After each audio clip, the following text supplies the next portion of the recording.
gentlemen, welcome to the Kellyville Event Center, home of the Kellyville Ponies.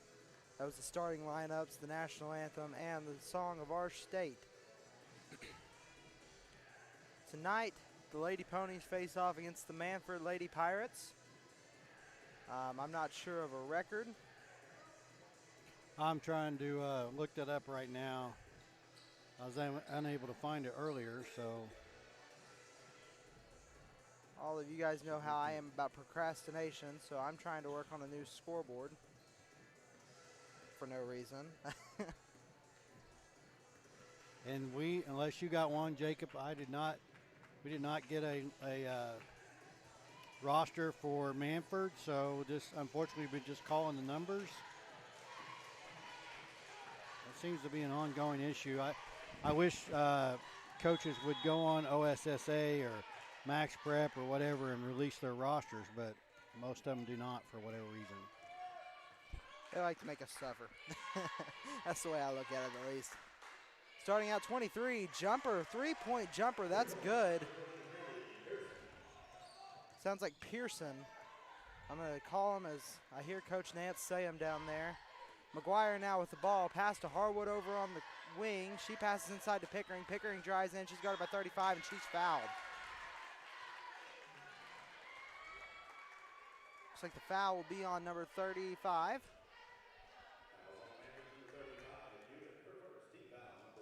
I didn't catch that name, but that's their first foul, of course. Emma goes to the line, makes her first shot. Second shot coming up right now. And she misses that one. Gets the rebound, Byram. Over to McGuire now, guarded by 35. She drives in. Trucked. Pickering grabs the rebound. She tosses it back to Byram. Great hustle there by Emma Pickering. Pass over to Harwood. Now to Kaiser up top. Over to McGuire now on the wing. Inside to Pickering. She drives in. Her shot's blocked. Rebound takeaway 23. As she dribbles it up the court, she's now guarded by Harwood. Tries to dribble past her. Gets it over to 35 in the corner. Guarded by Byram. Byram falls. Pickering falls. Shots blocked. Taken away by Kaiser. Kaiser now dribbling it up the floor. She gets it to Harwood. Harwood drives in. That shot's just off the mark. Rebounded by 00. Guarded closely by McGuire over to 23. Now pass inside to number 41. She's fouled by number 23, Emma Pickering. Okay, so Mannford is Class 4A. They're 10-3, ranked number 18 in Class 4A. The last matchup against Kellyville, Mannford took that game 61-52. That was back on December 17th.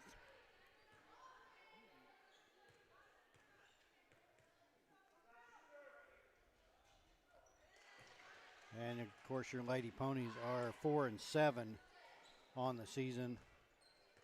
Both of those free throw shots good. McGuire over to Harwood on the wing. Harwood dribbles in the lane. She throws it to Pickering. Pickering can't get a hold on it. Now it's number 35, dribbling it down for the Pirates. She's guarded by Byram.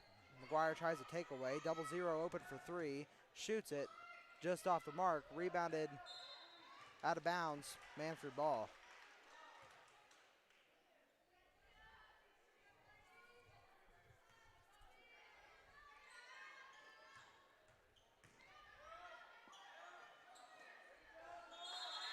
And that shot sails. They're going to call a jump ball. It's pony ball. That was a good job by Pickering there to tie that up on that rebound.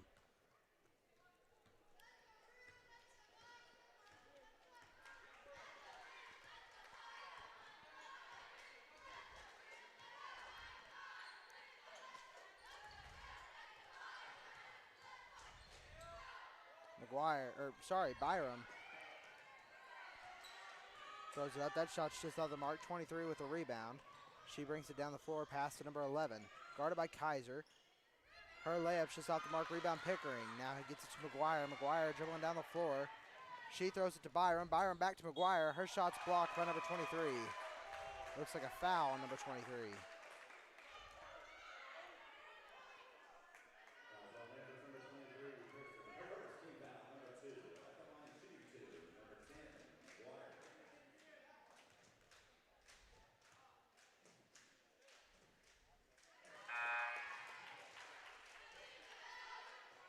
That shot was made by McGuire. First free throw good. Second free throw coming up. And it's good as well. Tom McGuire 2 for 2 at the line.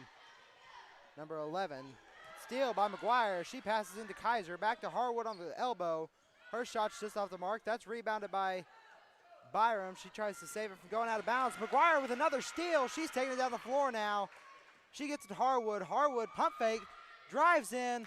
Just off the mark. Rebound number 11. Now Mannford's going to keep a tight hold on this ball. It was a good hustle there by several of the Lady Ponies. Deep three. 35 for 3 and nothing but net. Wow. She was a couple feet outside the three-point line. So your score is 8-3. Mannford ahead. About 4:50 left here in the first.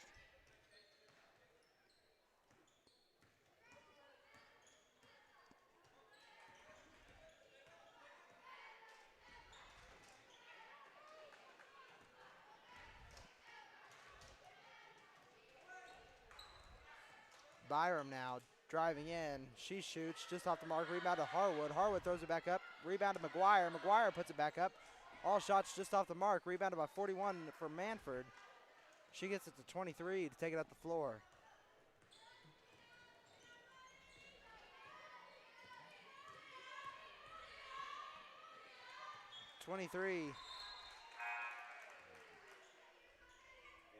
Her shot's deeply contested. This ball goes out of bounds. Last touch by the Lady Ponies. She passes into number 35, guarded by Byram. Over to 23, deep shot. That sails over the backboard. That's out of bounds.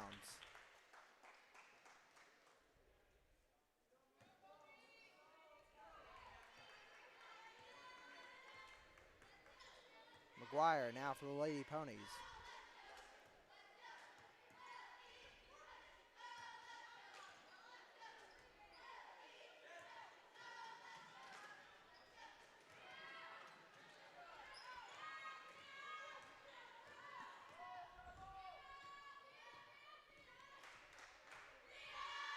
Another three by number 23. And we're going to get a foul on the rebound as Pickering was fouled as she went for the rebound by number 41.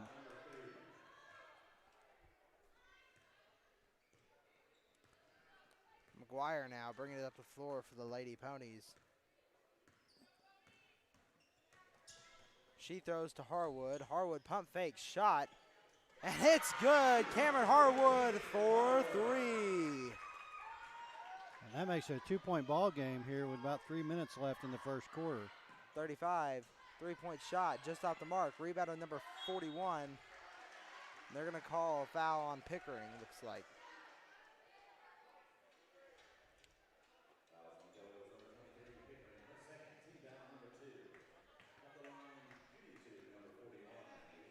Kellyville trying to come off of trying to snap a 3-game losing streak. They come from the last 2 games at the Ripley tournament.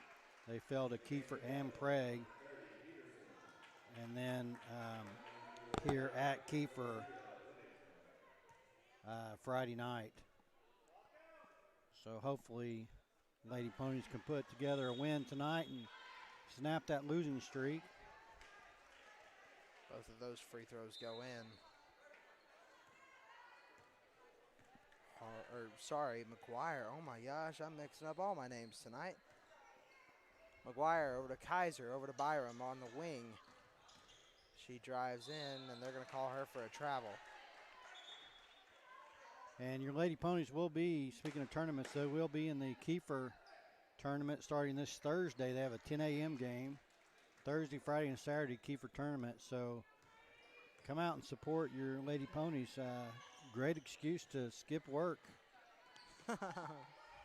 call in, quote, sick, and come on down there to Kiefer and support your Lady Ponies. The boys will play immediately following on Thursday. I believe theirs is 11:30.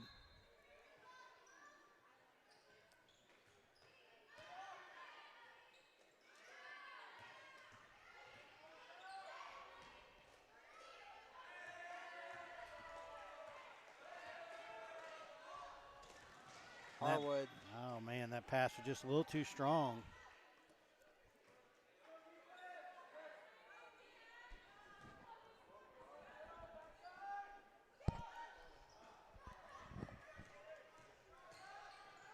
Peterson now guarding, playing good D on number 35. 14 puts it back up.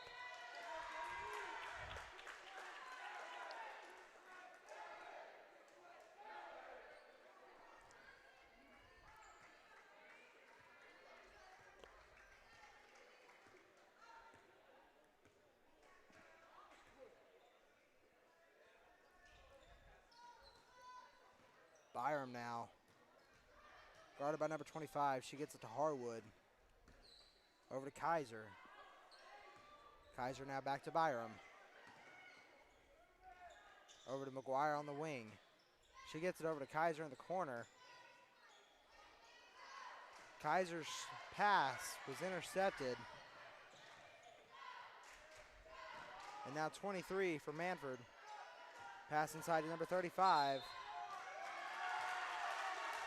Charge called. Taken by Byram.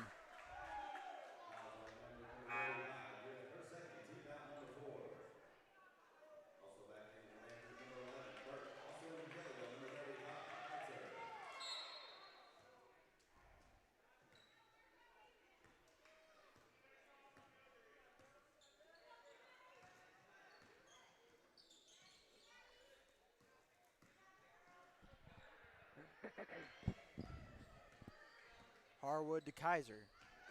Kaiser now over to Byram. Over to Harwood on the wing. She shoots just off the mark. Rebounded by 14. Pass to 0-0.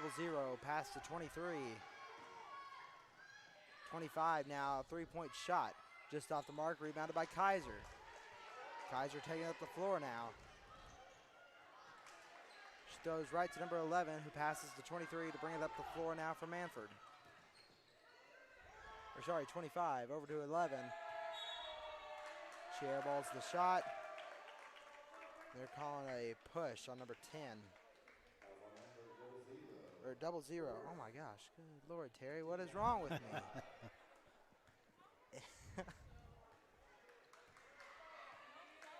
Less than a minute to play here in the first. The score is 10-6. Mannford with the lead. Kaiser to Harwood. Harwood three-point shot just off the mark. Rebounded by Byram. Byram takes it up to the top of the key. And she's guarded by number 25. Almost gets taken away. Throw over to Harwood. Harwood drives in. Her shot's just off the mark. Rebound by herself. And she gets that layup to go. 23, 7 seconds. And she's fouled by Harwood. So she'll go to the line with 4.1 second left here in the first. Shooting 2.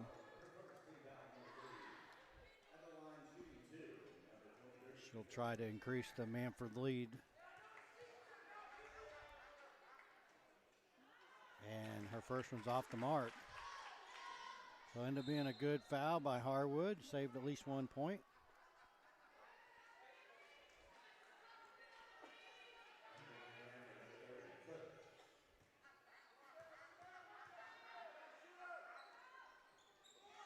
And she makes her second. So that'll bring it 11-8. 2.9 seconds. Kellyville ball.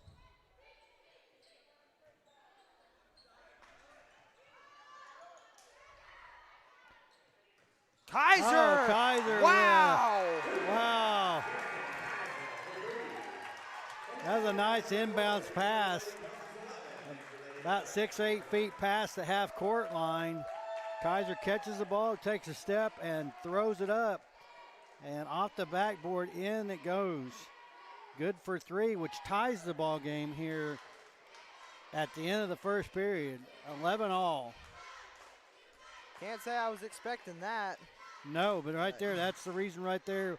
2.9 seconds. You always put yourself in a situation to at least attempt a shot. because you definitely aren't going to make them if you don't shoot them. So great job there with the inbounds play to tie the ball game at the end of the first.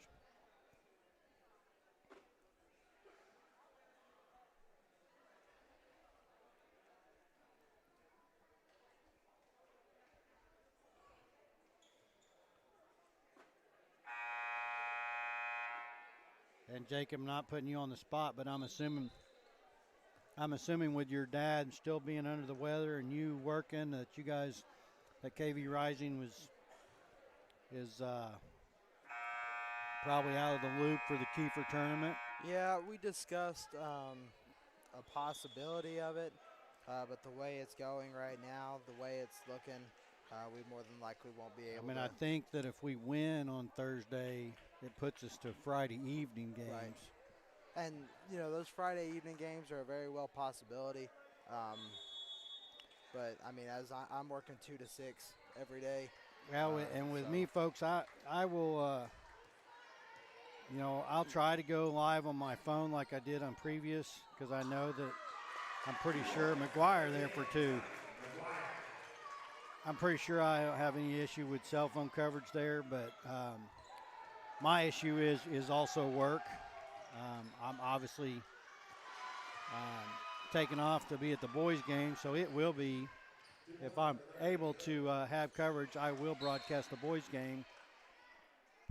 But unfortunately, I can't. If I'm going to end up taking off possibly Friday as well, I can't take off that much time to be at both games. Right, and especially, you know, the way the tournaments are set up, it spreads out way too much. Yeah, the first day we're back to back, but after that it's if you win, then you play back to back again. If both teams win, they play back to back again. Well, if one team loses, they play at 10 o'clock the next day, and if the other team wins, they play at 7 o'clock. So it makes it very difficult. Yeah. And there's a jumper there right from free throw line, number 23 with Mannford. So, folks, just stay tuned. Like I said, if I'm able to do it, I will, and I will try to put that information out as soon as possible. Just look for a live feed on KV Rising Facebook, because that's where we'll be. If it is broadcast by me, it'll be on the Facebook page, not YouTube. So we'll do our very best to bring you those games.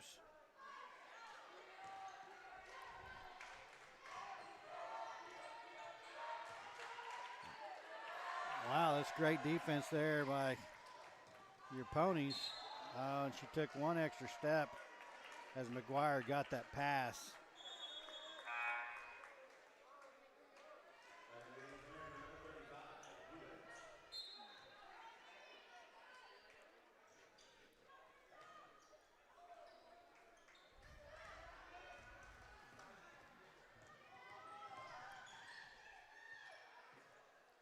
.35, shot just off the mark, rebounded by Peterson. Taken by Kaiser. Kaiser now, she drives in. And Kaiser's going to get the point plus go to the line for possibly a three-point play here. See what she can do from the line.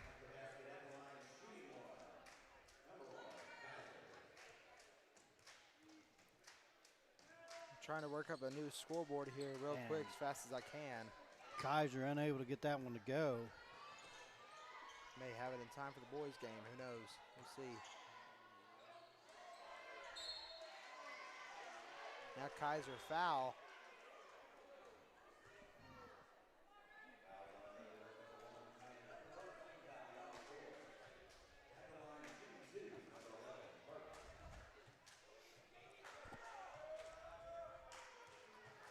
And that first there attempt is off the mark, off the back of the rim.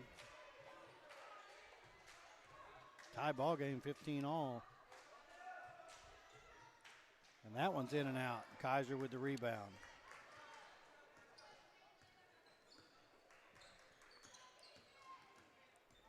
Now she gets it to Harwood. Harwood slips and falls, picks up, or doesn't pick up her dribble, keeps it going. Kaiser's shot is blocked by number 35. It's a great job by Harwood. She lost her footing, but she kept her dribble from the knees. Was able to keep that ball alive and avoided the turnover.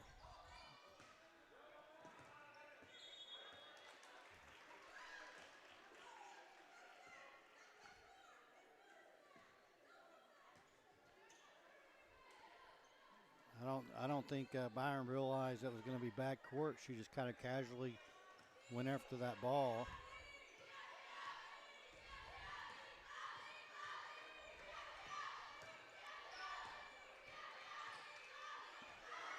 Oh, almost a steal by Peterson. And there is a ball knocked loose by Harwood. She tried to save it in bounds to Peterson, but she stepped out.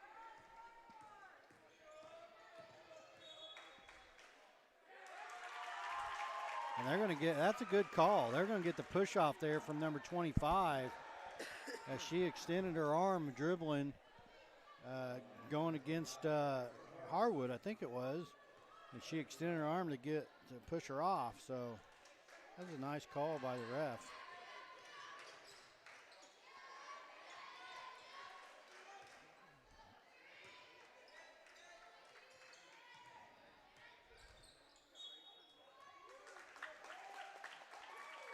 There's another foul called.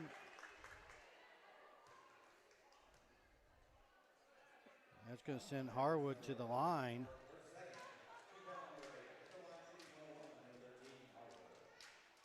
And that's a non-shooting foul, but we're in bonus. So Harwood at the line of 1-1. Her first is off the mark. So live ball here. And McGuire just tiptoed out of bounds as she went for the rebound.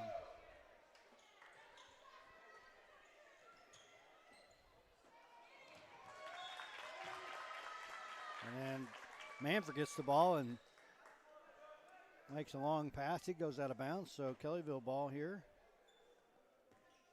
4:45 remaining in the half. Still tie ball game, 15-all. Nice inside pass to Peterson. Byron, nice jumper on the outside for two.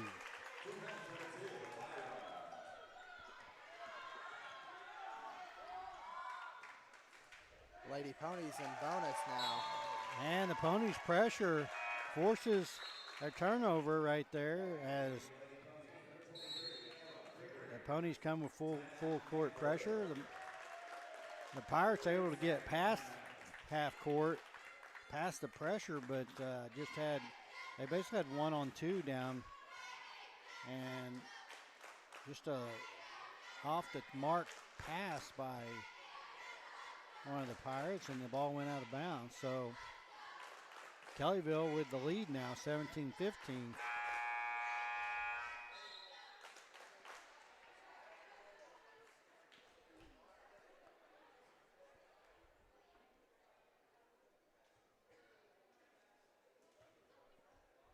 Hopefully Kellyville can build on this 2-point lead they have going into half with 4:25 left. Use this possession here for score some points and then maybe get a stop on defense.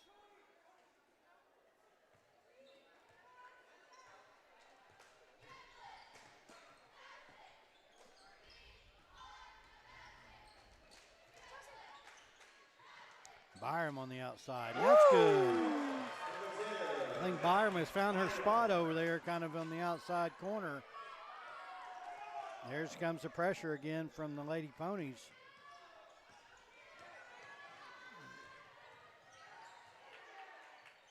Mannford's able to get it across. Mannford's really going to have to watch Byram in that corner. And number 30 was able to get that layup to go, working against Pickering.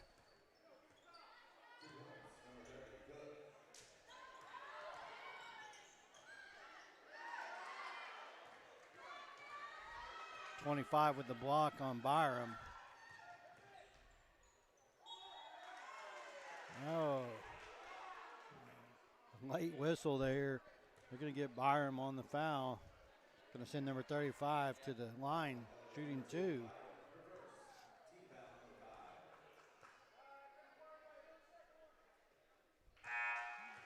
And she makes her first. So this shot here, another opportunity to tie it up again. And she does. So 19 all with 3:25 left. Here comes Kaiser. Harwood wanted the three-point shot but couldn't get set quite quick enough. Here it comes. And it's off the mark, but McGuire with the rebound, and she's going to be fouled as she goes back up.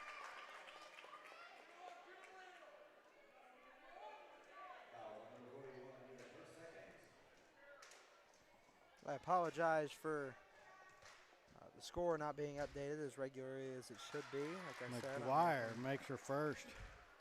Working real quick on a scoreboard, see if I can get something less boring and bland up there. So. And McGuire gets her second one to go, so that's going to be 21-19. Here comes the Ponies with the pressure again. Mannford able to get it across. And McGuire able to knock that pass loose out of bounds under the goal. So stops the clock right at 3 minutes to play here in the half. Mannford ball.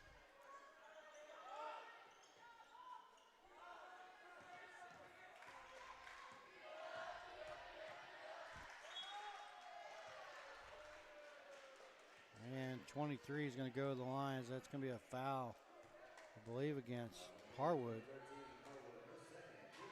Be her second.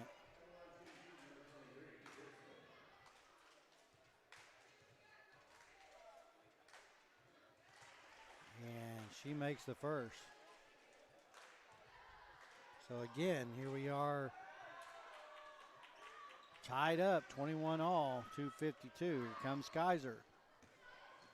Down to Harwood. Harwood wants the three, steps around. Pickering right in the middle. Can't get it to go. Almost gets her own rebound, but it falls short.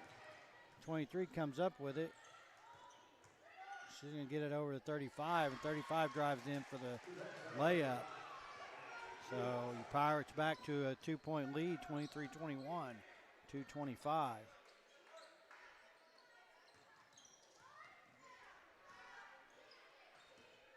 Here comes Kaiser with the drive, and that ball's going to be blocked. Here Mannford back with the ball, back on offense. And there's going to be a walk against Mannford, so Kellyville ball. 2:07 left here in the half.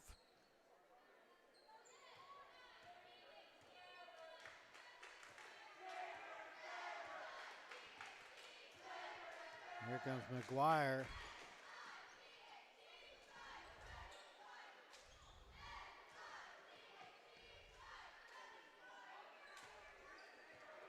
Kaiser top of the key, trying to get something rolling. Directing Harwood.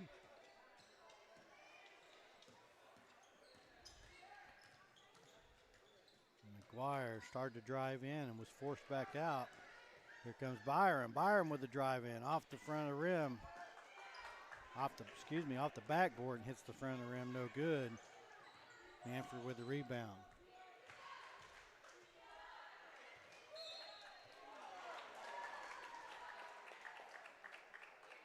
And, okay, the ref corrected himself. He initially called out of bounds on Kellyville, but then redirected and out of bounds on Mannford.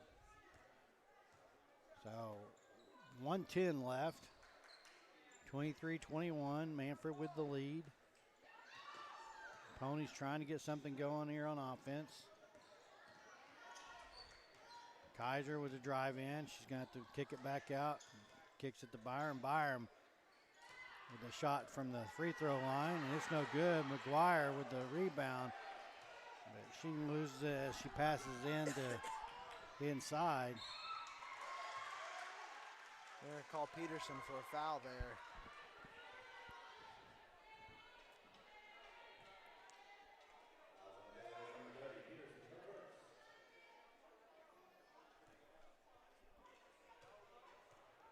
That's Peterson's first foul.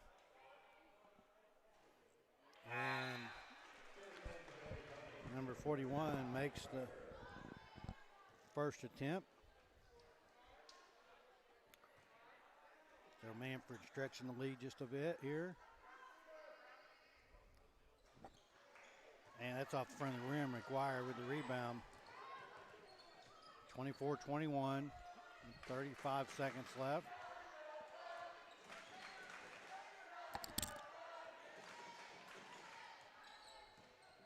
Byram.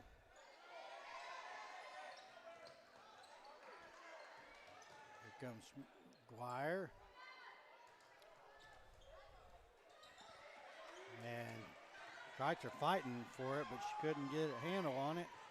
So about 10 seconds left. Mannford comes down. Kaiser with the rebound. 3 seconds.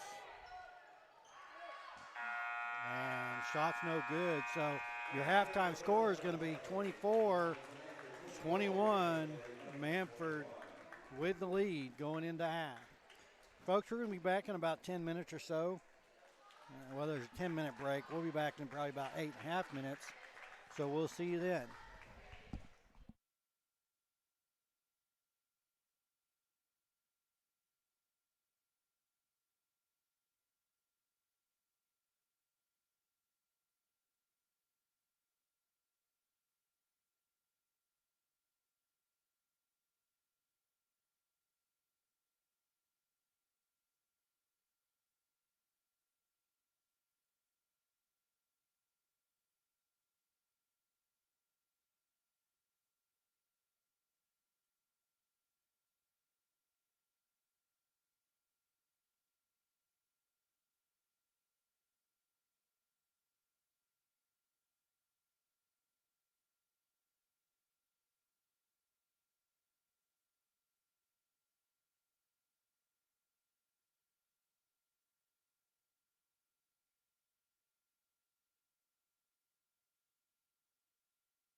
are back.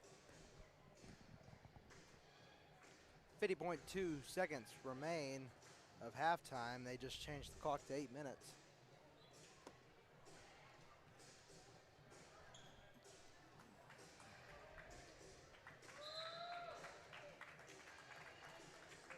The Lady Ponies are now on the floor.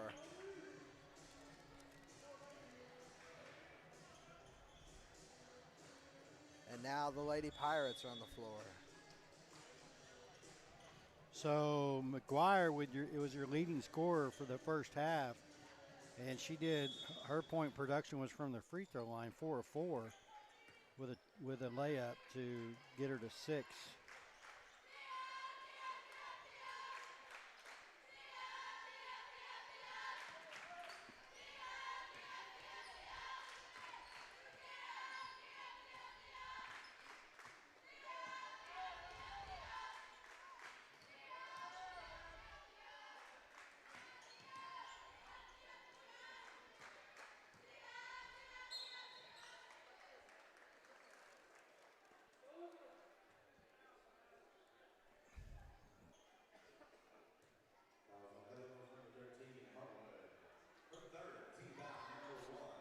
That's going to be on Harwood, and that'll be her third foul. And number 23 at the line misses her first attempt. Harwood's going to take a break. Peterson in for Harwood. And 23 makes her second attempt. So that brings the score 25-21. And there's a steal by number 10. And she grabs it from from McGuire. 23, deep three, just off the mark. Byron with the rebound now. She's dribbling up the floor, guarded by 0-0. Mannford ball, last touch by Tony McGuire.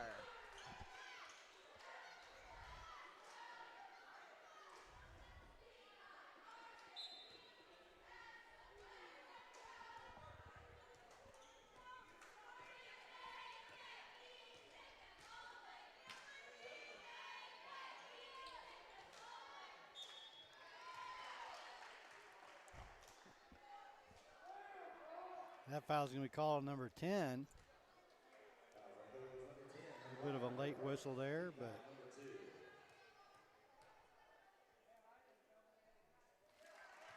I wasn't going to say anything. yeah.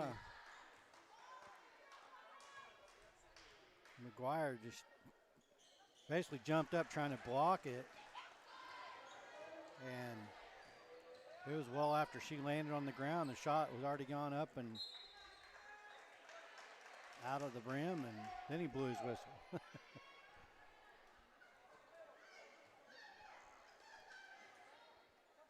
A little press by Mannford. McGuire goes right through the middle of them.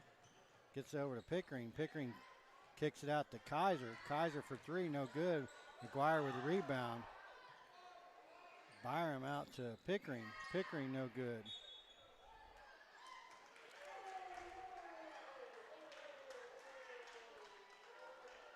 And instead of a jump ball,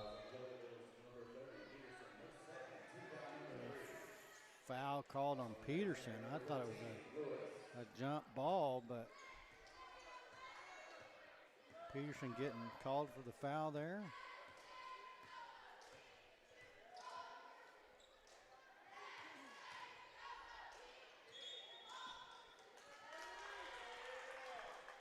And call away from the ball against Mannford. I'm assuming an illegal screen. I didn't see what the call was, but Kellyville ball. Here comes Mannford again with the press. McGuire gets it to Byram, gets past the line. Trap in the corner, but she gets out of it, pass to McGuire. Here comes Kaiser for the layup. Byram with the rebound, and she goes back up, but she'll be fouled.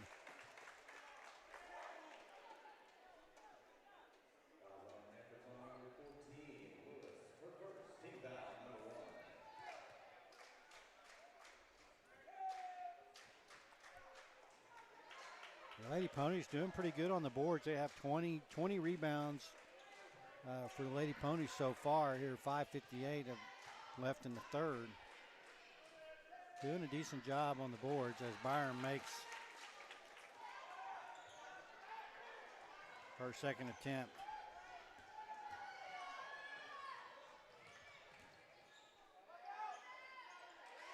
And there's a jumper by 00 for Mannford, gets it to fall. So updating your score, 29-22 Mannford. McGuire on the outside, moves over to Byram. Byram to Pickering.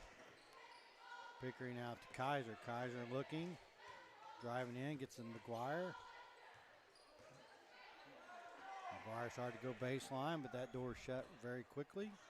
Here comes Kaiser. Kaiser kicks it to Byram.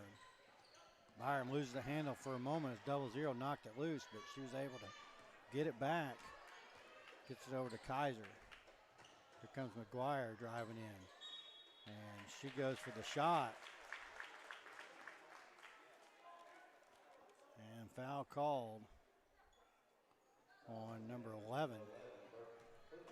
So McGuire goes to the line. She's 4-4 from the line so far tonight.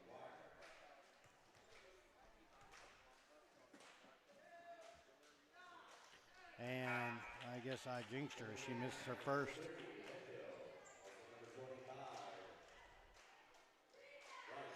Right at 5 minutes left here in the third period.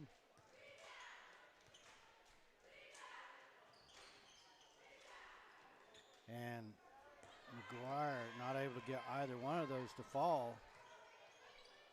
So she's goes 4 of 6 from the line so far tonight.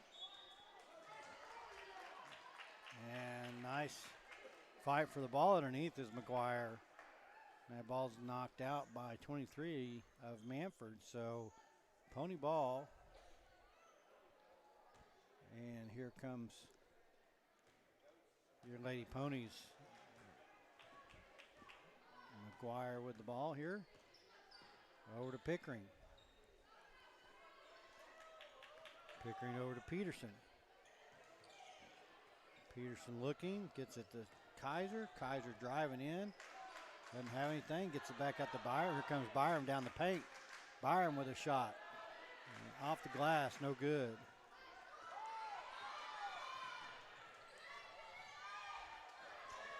Loose ball, Pickering gets it picked up, and there's going to be a foul called on number 23. Number 25. As she reaches in, trying to get it from Pickering.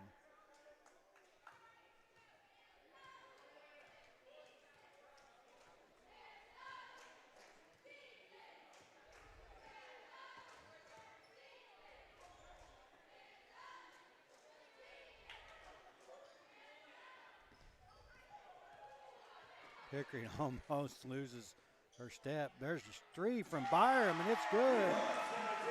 Right off at the top. The defender stepped back for a moment as Byram faked a pass, and then she went up for three. And Pickering with a nice tie up there caused a jump ball, Kellyville ball. So 25-29. Mannford still with the lead, but Kellyville closing that lead just a bit. Here comes McGuire, see if they can get another score on this offensive possession here.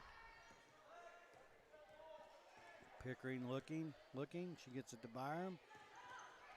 Defender playing her a little closer now. That ball's blocked, but it's going to be picked up by Peterson as Kaiser went in for a shot.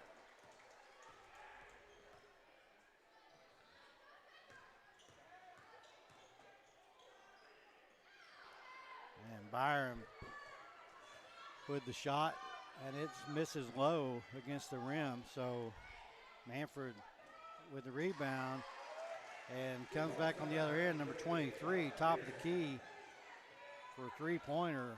So 32-25.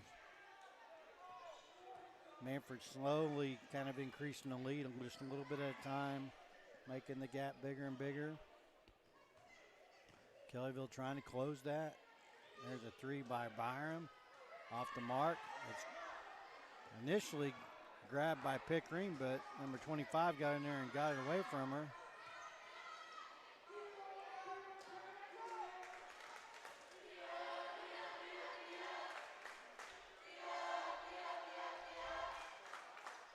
Lady Ponies with tight defense. They get it underneath, and McGuire is going to foul as 23 goes up for the layup.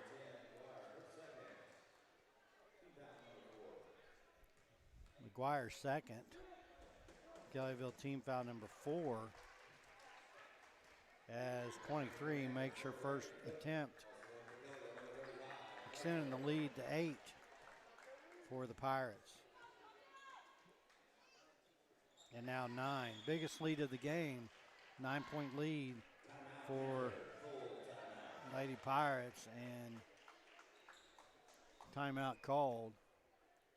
So right at 2 minutes with in the third quarter remaining.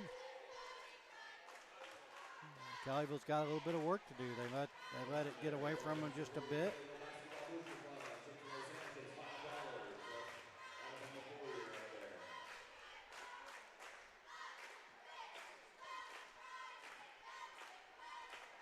So real quick on some of your scores. Kaiser has 6 points. Byram with 8 points. McGuire with 6. Harwood with 5. Pickering with 1. And then again, multiple rebounds. 20-plus rebounds for the team as a whole so far. Kind of fallen off on the rebounds just a little bit here in the last couple minutes of the third quarter. Felt like a lot of those rebounds, or a lot of our rebound chances, we didn't quite take advantage of, which has led to this increased lead by Mannford. And also Kellyville having a hard time getting the ball inside, but there's what we need to do right there as McGuire just drives in and puts the ball up, and she's going to be fouled. So she'll go to the line shooting 2. And she makes it.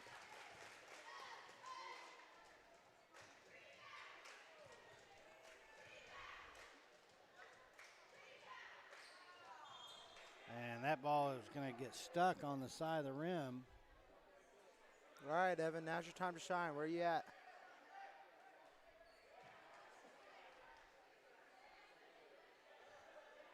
And they're having a hard time getting the ball.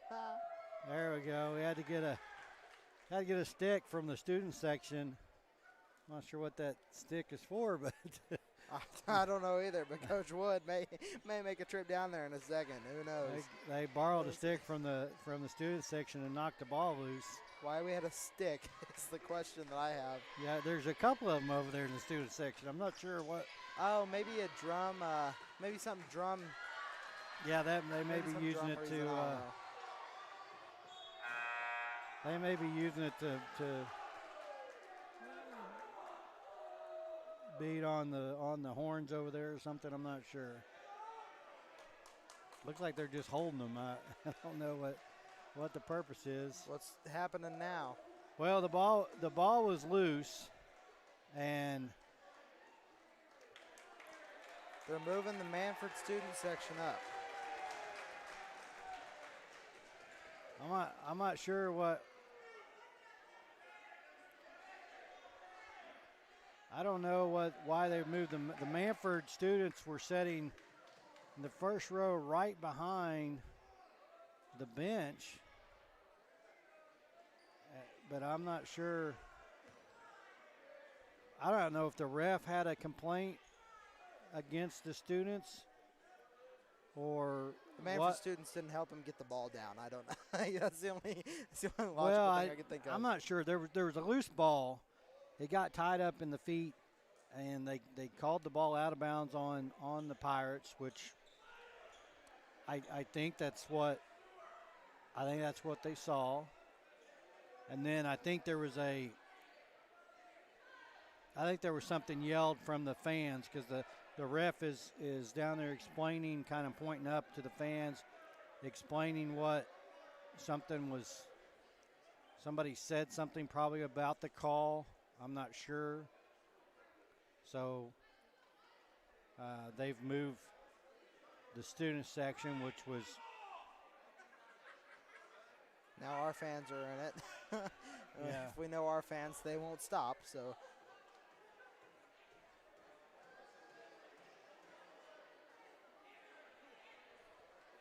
And like I said, I don't know. I didn't hear anything. I didn't see anything, so I don't know what happened. But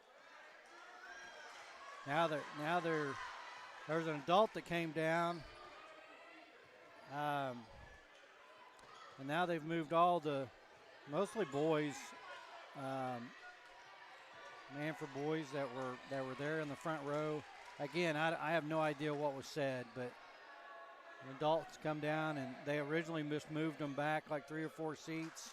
And now they just told them to move. So. And now I don't know if they've been kicked out or. Now our student section is waving goodbye. And there's McGuire with a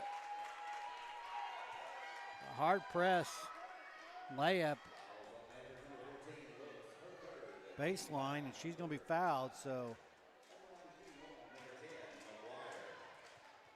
Oh, they're out of the building. They're going out of the building.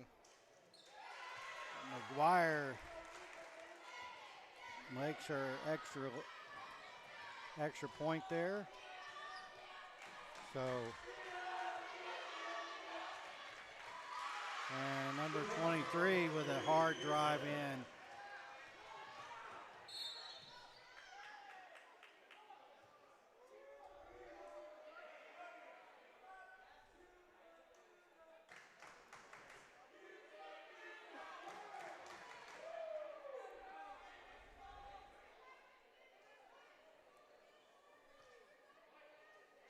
And I don't, Jacob, I'm just making an assumption here. I don't think that whole 10 or so students that were there got kicked out. I think the gentleman that came down and talked to him told him to go ahead and leave. There's a nice block by Byram. And now that gentleman's back, and he's been over talking to administrators for Kellyville, and now he looks like he's just going to take a seat over there. So I'm not sure what happened, but it did have something to do with them. So I'm assuming something was probably said about the call that was made. I had a 5-second call as Kreitzer had the ball and pressure on, and couldn't find a place to pass it, so it's going to be turned over.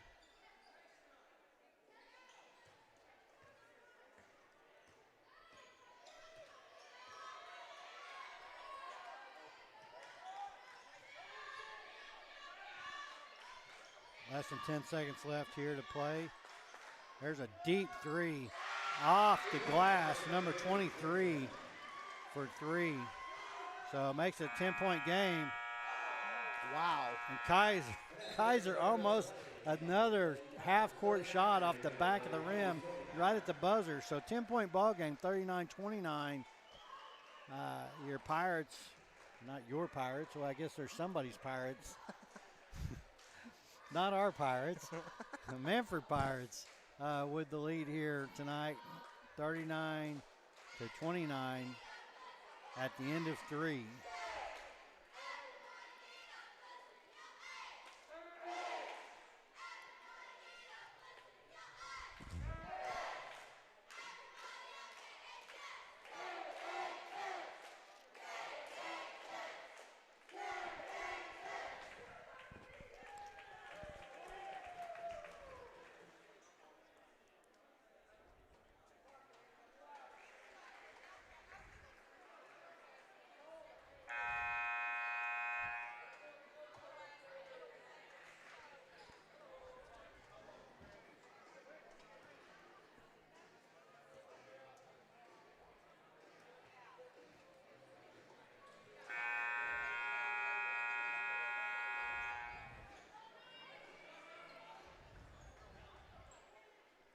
Okay, folks, we're getting ready to get started here in the fourth period. Lady Ponies have some work to do. Down by 10. Kind of a low-scoring game, really, 39-29 after 3. And our board is still messed up from this side. I can't see. And boy, that ball just everywhere. Kaiser with the rebound, and Peterson with the shot. Ball's loose. McGuire comes up with it, and Harwood for 2. And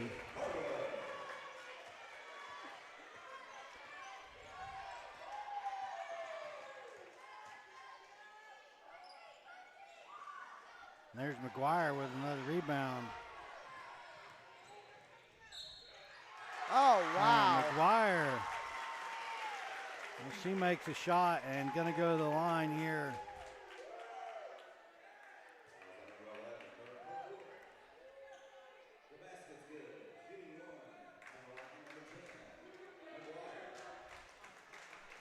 So McGuire trying to make it a three-point play here.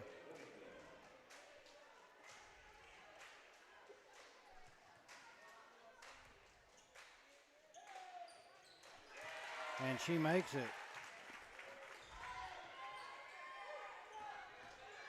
She's 8 of 10 from the line. Byram gets the takeaway. Pass to McGuire. She takes it down the floor. That's blocked by number 23. Kaiser comes up with it, gets it to Byram. Byram now to Kaiser.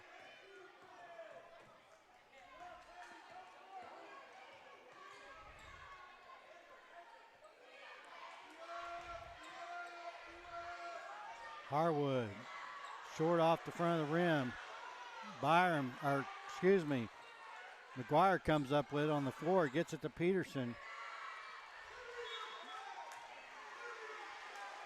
And they're going to get Harwood for, I believe, her 4th. And it's going to be Harwood's 4th. So Lady Ponies able to close that lead just a little bit, 39-34.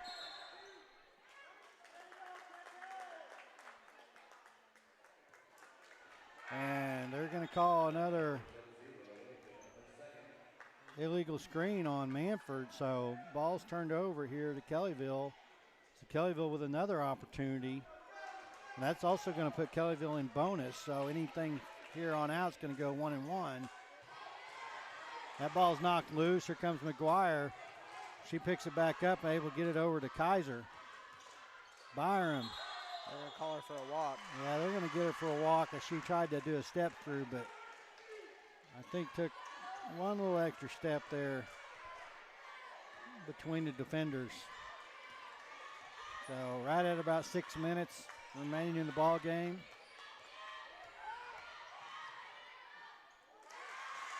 No call there as Pickering took the charge, but no call, and number 23 made that layup. So here, they're going to call her for another walk.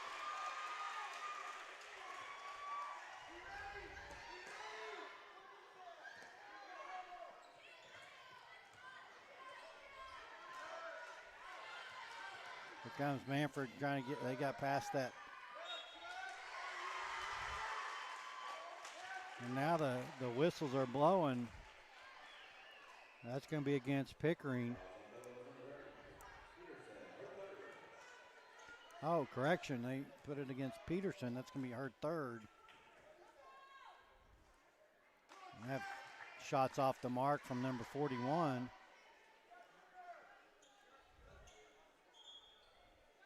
And your score is 41-34, 5:39.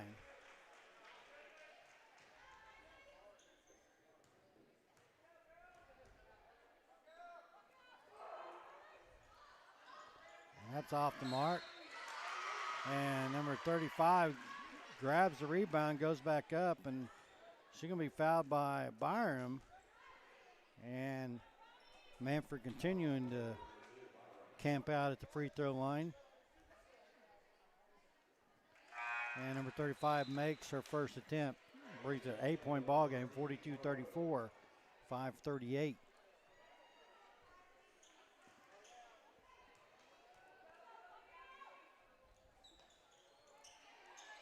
Kaiser with the rebound. Both teams in bonus now. So from here on out, any fouls are going to go 1-1.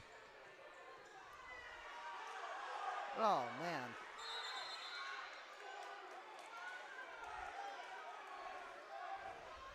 My goodness, there's a big collision as Byram came in. No call either way. And then her shot just in and out, rolled around the rim and comes down, and Mannford ties it up, jump ball.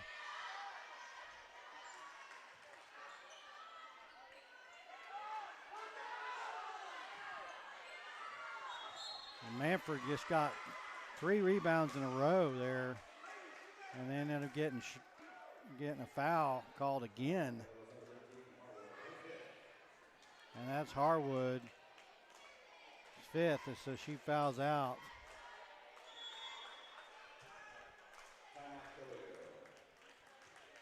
And coach wants a timeout. So 42-34, 8-point ball game. And like I said before, that was an example right there that late in the third and here so far in the fourth, the Lady Ponies done a really good job up to that point of rebounds on both ends.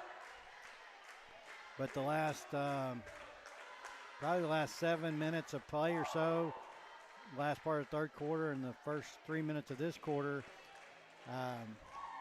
rebounds have been kind of lacking. And right there was a good example. Mannford took 4 shots on goal, rebounded the ball 3 times. And we were there. We just a little bit out of position to get the rebounds, and because of that, Mannford's at the line, because on that 4th attempt, number 35 was fouled as she went up the final time there by Harwood, which put her out of the game with 5 fouls. Harwood finished with 7 points.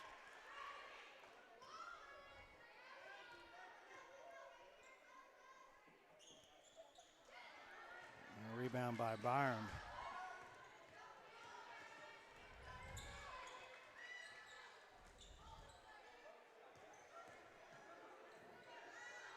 Byram with a jumper on the outside. That's good. 4:45 left, 43-36. Deep 3 by number 23. Peterson with the rebound, gets it over back to Kaiser.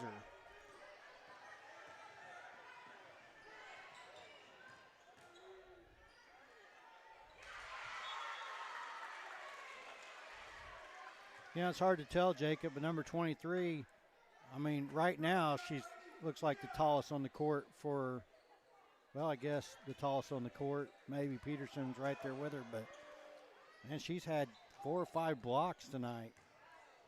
Yeah. Yeah, she's definitely had a presence in the game. I mean, but that obviously comes with being the tallest player on the floor. She's had the blocks, and I'm not sure on three-pointers. She's made, between her and number 25, made multiple three-point shots.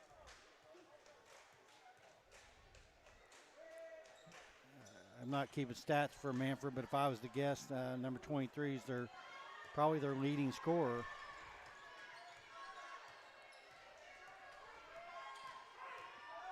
As she drives in and gets it to fall as it sets on the rim for a second and then falls in.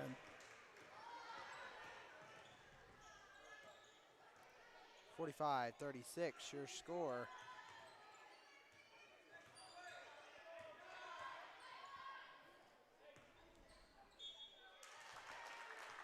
Kaiser drives in the paint. She's going to draw the foul for number 35. 9-point ball game. And Kaiser makes her first attempt there.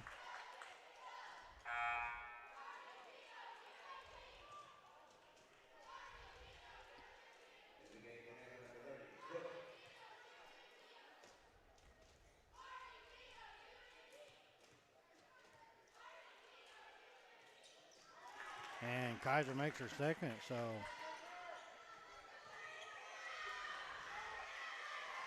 as the Lady Ponies pressuring.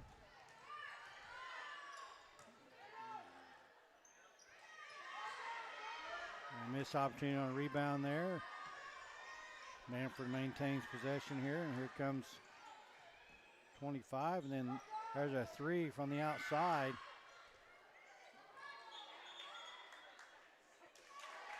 And 35 picks it up, but she lost her balance and I guess stepped out. I couldn't see from where I was, but that's what the ref called. So Lady Ponies got to pay attention. They're kind of being lazy. I can't even say the word.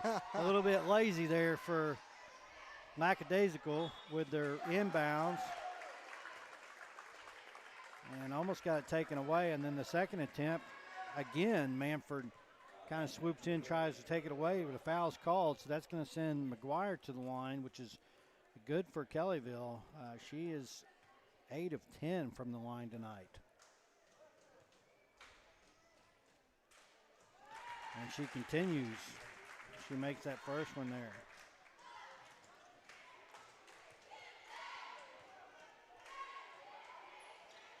And she gets her second one.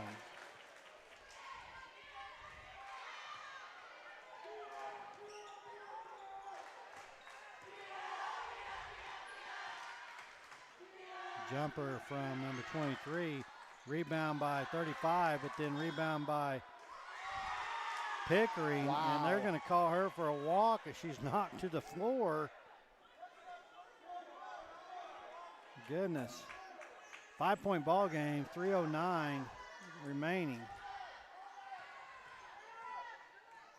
Ball's loose.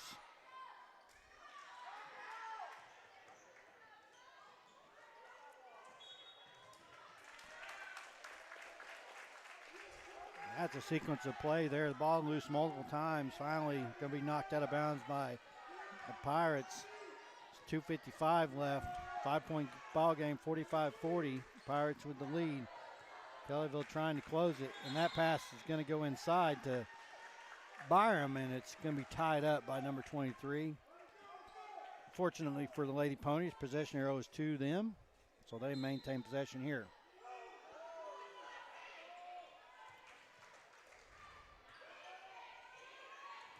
Comes Kaiser in the paint, kicks it back out to Byram. Byram with the jumper, and it's good.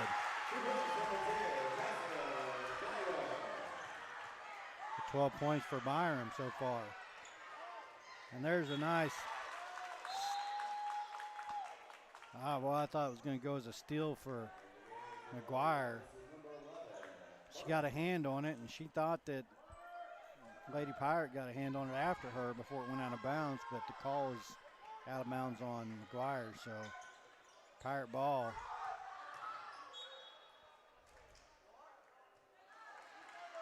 And they call a blocking foul on Peterson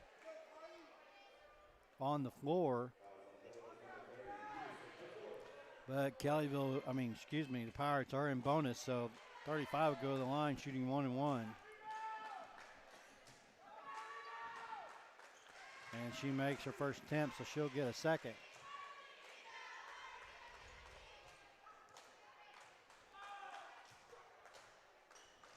And she makes both. So 47-42, 2:26. Here comes Kaiser. Timeout, Kellyville. 2:23 left to go in the ball game. Kellyville looking at a 5-point deficit to overcome with 2:23. Plenty of time. Just need to get a couple of stops on defense and take advantage of every offensive possession we have.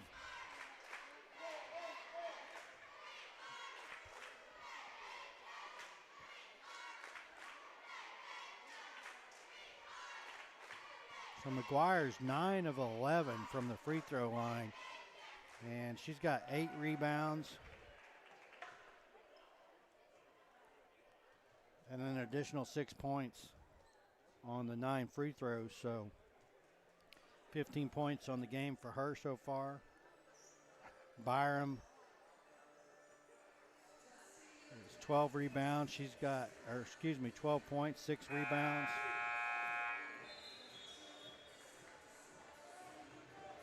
Kaiser with 7 points, looks like. And she's got 5 rebounds.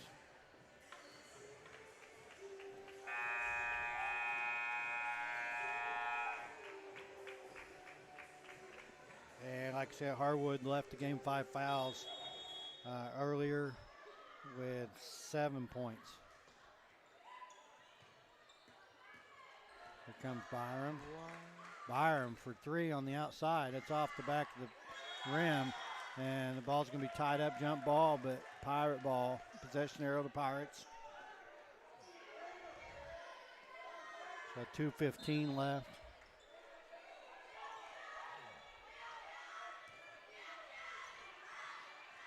And Kellyville with the press, but the Pirates able to get right past it. There's the ball knocked loose by Byram for a moment. And then 35 is going to be fouled by Pickering. That's going to be her 3rd. And that with that foul will send 35 to the line because it was a shooting foul, but it also puts them in double bonus. So now both teams, 35 makes her free throw. That's definitely not the player we want to be sending to the line here at the end of the game. And her second one's off the mark. Byron with the rebound. So both teams in double bonus. Any foul is going to send that other team to the line for shooting 2. Peterson with a shot. McGuire with a rebound. Byram on the outside with a shot. Ball's in and out. McGuire jumping around, and I believe that's going to be Kellyville ball. Yes, it is.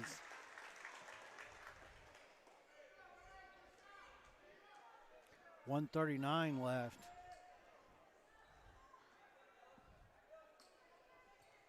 Need a couple of Kaiser 3-pointers.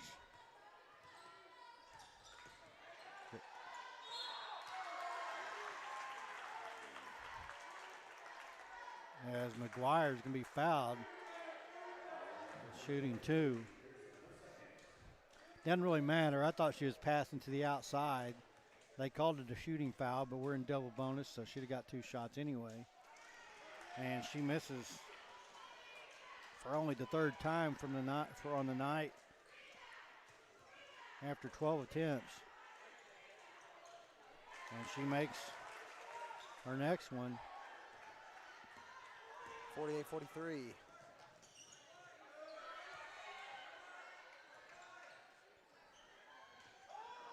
Long pass. That ball's in the air for a long time. 1:12 left. Mannford calls a timeout. 1:11. So 1:11 left in the ball game. Mannford 48, Kellyville 43. Both teams in double bonus. So neither team have fouls to give. But with Kellyville behind, I would imagine if the Pirates start burning up too much clock, there may be some fouls. Send them to the line and just hope that they don't make the shots. I will say what I've seen so far, not keeping stats on Mannford, but number 35 is probably 35 and then 23, probably the last 2 girls that we want to send to the line for Mannford. So if we can avoid fouling either one of them, if we do have to do an intentional foul to stop the clock, hopefully we'll find the ball in the hands of somebody else. It is going to be Mannford ball, 1:11 here near side.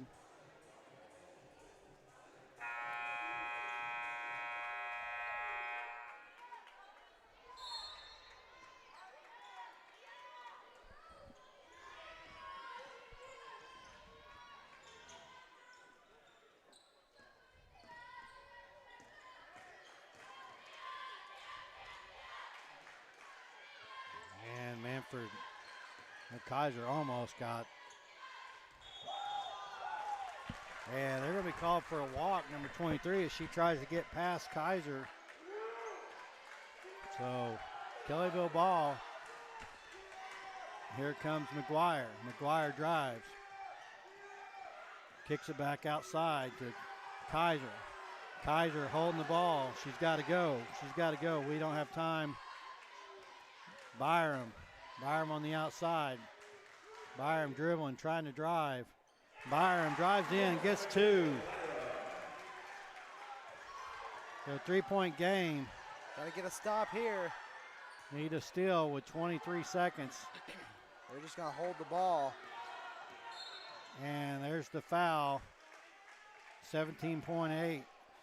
And unfortunately, number 23 is who, that's what I said, was hopefully to find another player with the ball. But number 35 and 23 have been on the mark from free throws tonight. So it's 2 attempts, and she does sink the first one. Which that's gonna make it a 2-possession game for sure, as they're back up by 4. 17.8 seconds.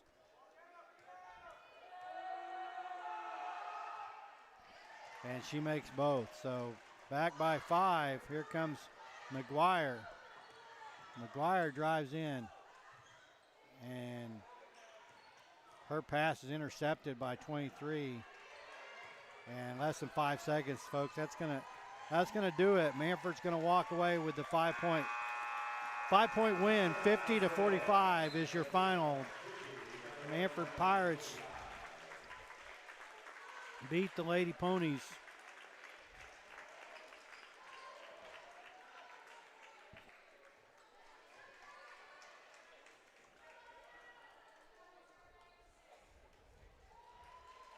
Folks, I think we're going to have a 10-minute break here. So I'm going to take this time to make up this new scoreboard, mock up this new scoreboard, get it on the stream for you guys. Sorry I didn't have it done earlier.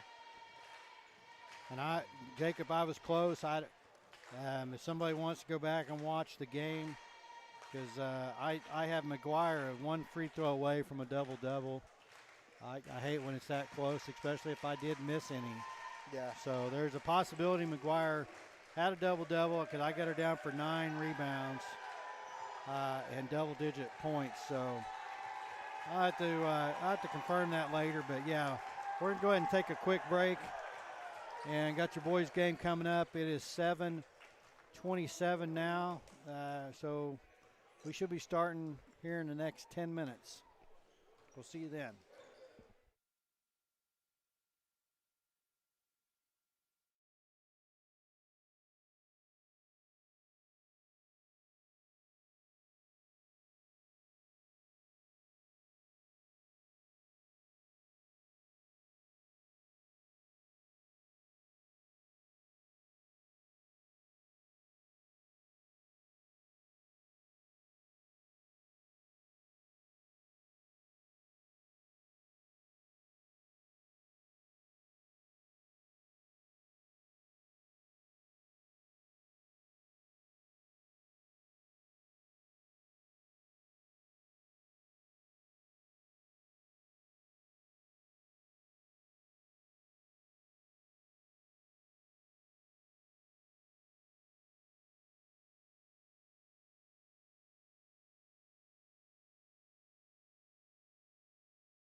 bring it in as Mannford's calling their starting lineup.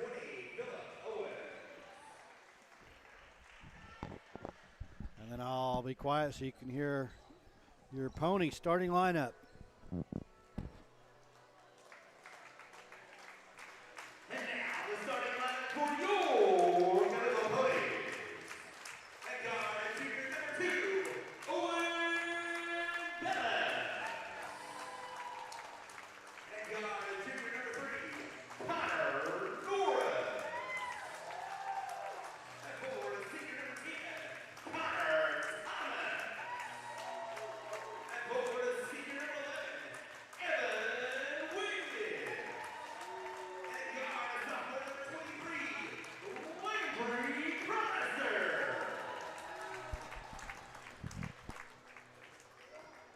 There you have it.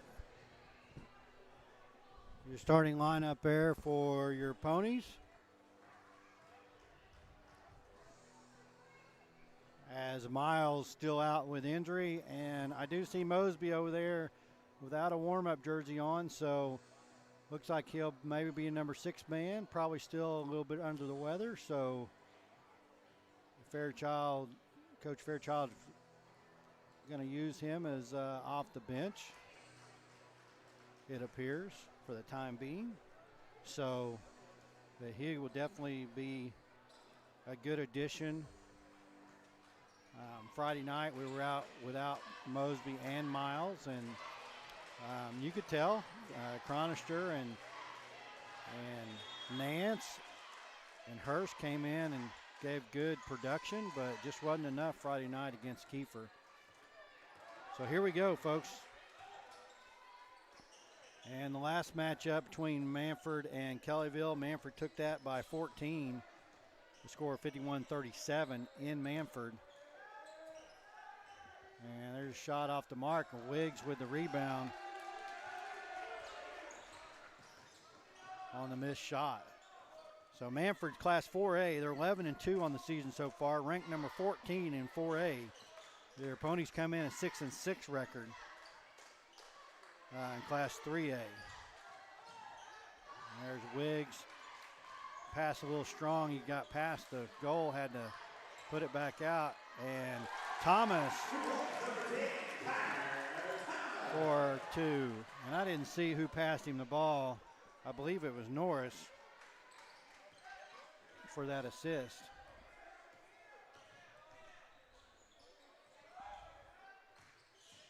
So Ponies with a real early lead here.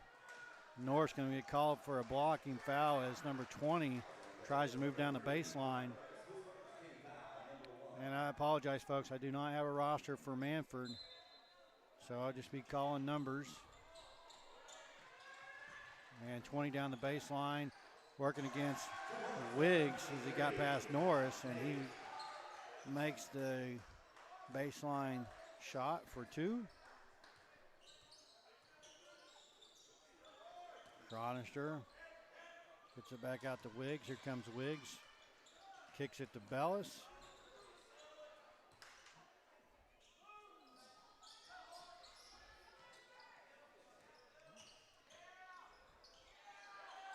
And the ball's going to be stolen from Bellis by number 20.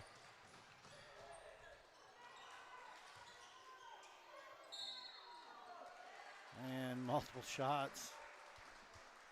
And the foul's on, I believe, Chronister. That's going to be his first. Team foul 2. So going to send number 23 to the line. He misses his first. So your score remains tied at 6:09 here, remaining in the first quarter.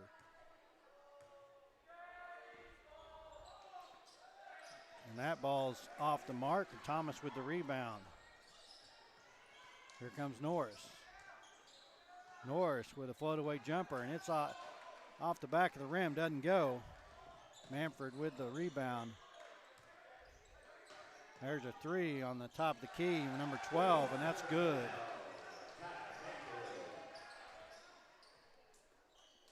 Bellis for 3 on the other end, and that's good. So Bellis with the answer right away. Here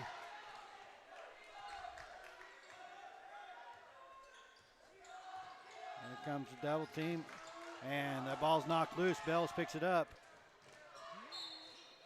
And Wiggs can't get the reverse layup to go, but he's going to be fouled, so he'll go to the line shooting 2.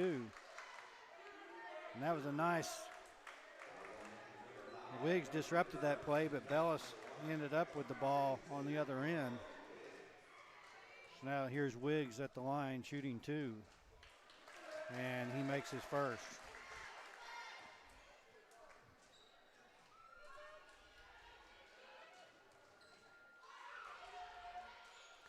And Wiggs 2 for 2 from the line. So Ponies back in the lead 7-5 here early. 5:18 remaining in the first. Shot off the mark, and Thomas with the rebound. Oh, it's going to be, that ball is going to stay loose. Cronister with the rebound. That ball stayed loose, and Mannford got it, and then Bellis with another 3. Bellis got hot a few games ago in the Ripley tournament. He scored 27.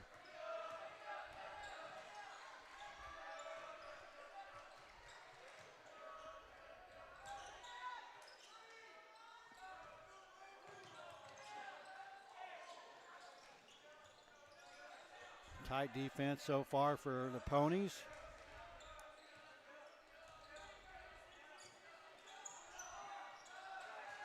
And they had a man wide open underneath, and fortunately for the Ponies, the pass was high and got away from number 20 and caused it to go out of bounds. So turnover caused there by the pressure of the Ponies.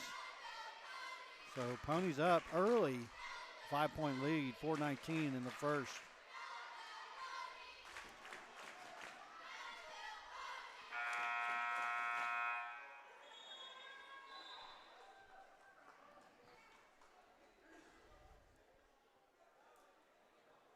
Bellis 2 for 2 from the 3-point range. So he's leading so far with 6 points. And Thomas and Wiggs with 2 points apiece.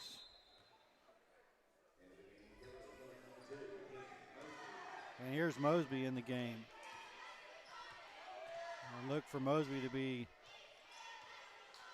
a substantial contributor as well, as Bellis looks for that another 3, but had to step in, and that ball went off the side of the rim, or excuse me, side of the backboard. Bellis almost knocks the ball loose. They're calling for, the other team wanted a foul, and there's a rebound by Wiggs. No foul called, though. Mannford bench just stood up in shock that there wasn't a call there. Bellis, ball off the front of the rim from the 3-point at top of the key.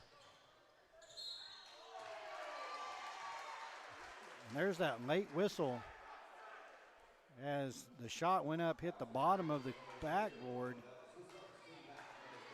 and came down, and they called a foul on Bellis. So number 5 goes to the line shooting 2.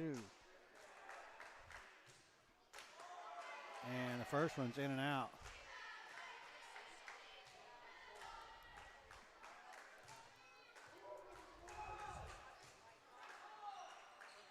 And the second one's good.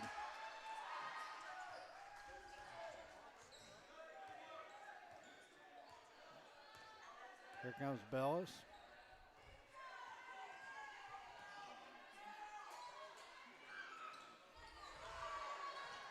And a little miscommunication. Thomas just threw the ball underneath. Nobody there to get it.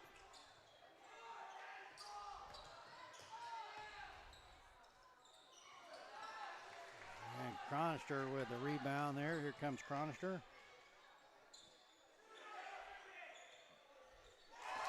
Cronister, they're going to give him 3 on that. I thought maybe he wasn't quite behind the line, but they showed him for 3. So we'll take it.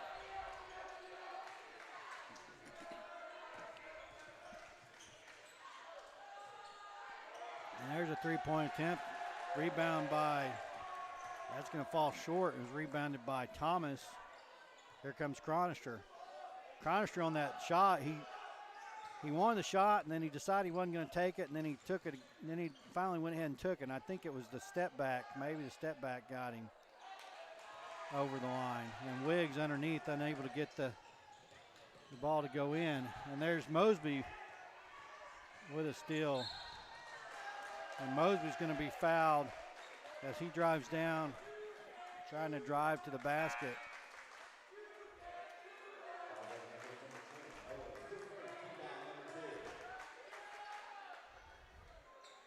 And the Mannford student section is, I believe that may be the girls basketball team that's replaced the line of boys that was over there rooting for Mannford, that either one got kicked out or decided to leave earlier in the girls game.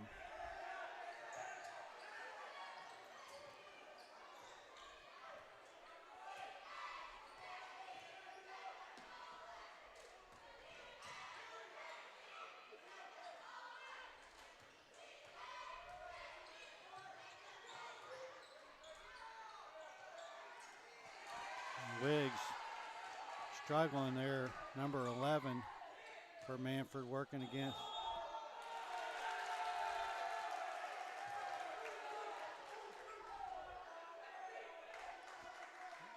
Number 11, working on Wiggs, number 11. Giving Wiggs a little bit of hard time on those underneath drives.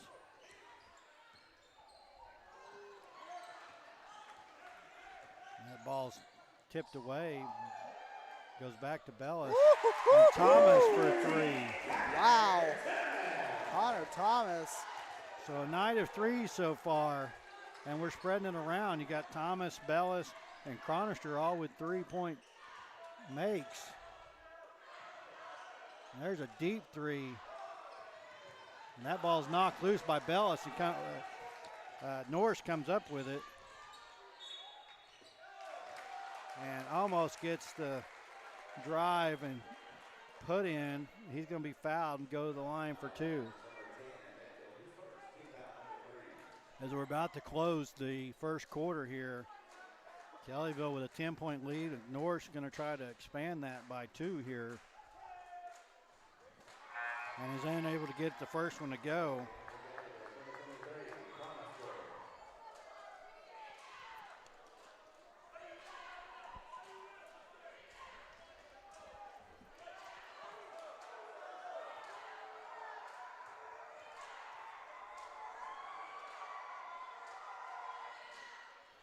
And Norris gets the second one to go. So 55 seconds. Kellyville 17, Mannford 6.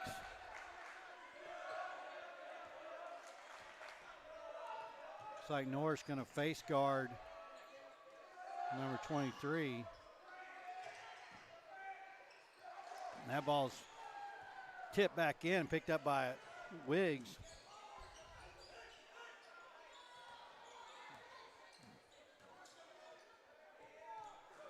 Chronister gets it back out to Norris, about 24 seconds left. Norris working, number 20.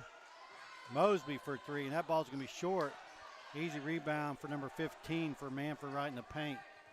And 10 seconds to go, and here's a missed shot by number 15 for Mannford. And number 30 drives in and scores.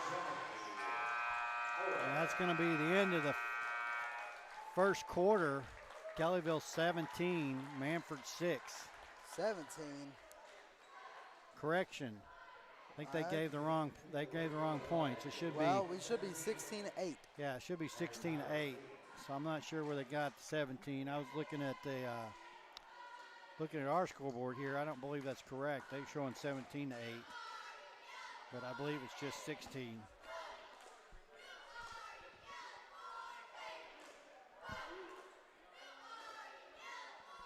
No, I do have 17, Jacob. You do? I have 17 on mine. So our scoreboard's correct. Jacob was incorrect, but that's okay. Win some, lose some. So 17-8, 9-point ball game after one.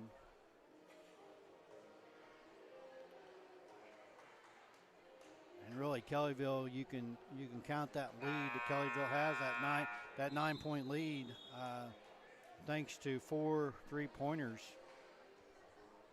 We just have 1 field goal by Thomas. So while we have the lead, I don't like those stats. We're not getting anything underneath. We gotta get some more points in the paint for sure against this team. We can't rely on that 3-point shot. While it's fancy and nice, everybody likes to see the threes. Just a lot of times there's just not high percentage there. We need to work the inside and do a better job, as we were just trying to get it inside, and that ball's going to be knocked loose by Mannford, goes out of bounds. So Kellyville remains in possession here at the start of the second. Cronister for 3 on the corner. And Cronister, again, I'm not gonna put down the threes. I'll take them, but I still would like to see us work the ball inside.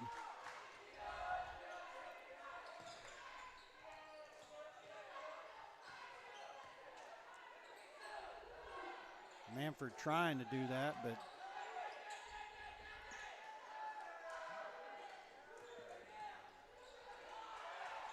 that ball is knocked loose by Cronister. He gets it back to Bellis.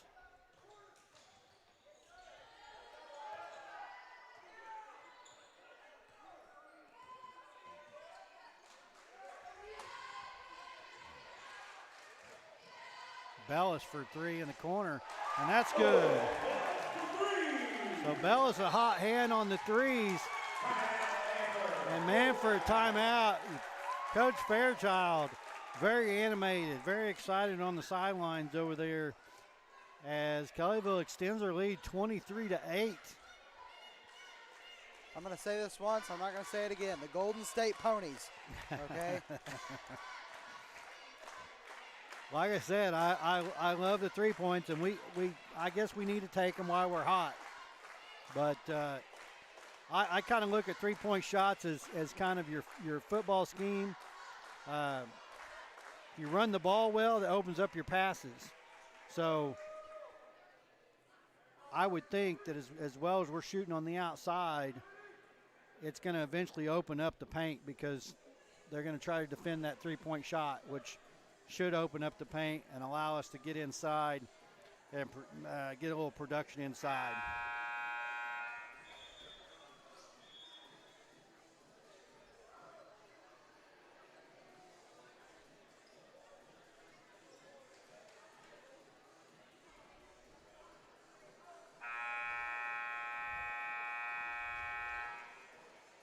The other thing that is contributing to this lead that I believe is we've been playing great defense. We've caused multiple turnovers.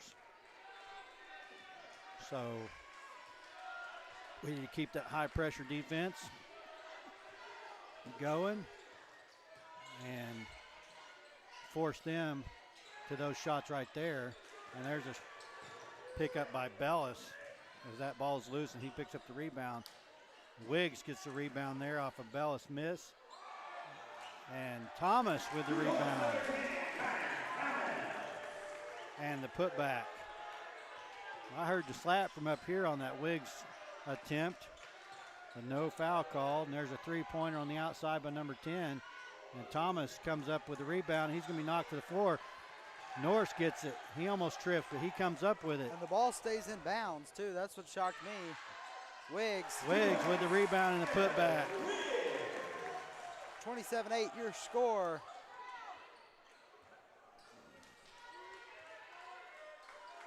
Kellyville needs to keep their foot on the gas here because Mannford is definitely not out of this ball game, and they will fight and come back 11-2, like I said, ranked number 14 in 4A. So do not count them out as they get a easy push inside for two. And they press. Here comes the press. Kellyville gets past it with Norris and Cronister. Norris for three at the top, and that's off the front of the rim. Mannford with the rebound underneath. Norris with the rebound on the missed layup by Mannford. Here comes Cronister. Cronister's double teamed. And perfect timing there for Coach Fairchild as Cronister was getting trapped and came close to backcourt there as he spun around trying to get the pass down to Bellis, I believe, that was in the corner. But Fairchild with the timeout, so pretty sure that timeout saved the turnover. 5:08 left here in the half, 27-10. Kellyville with the lead.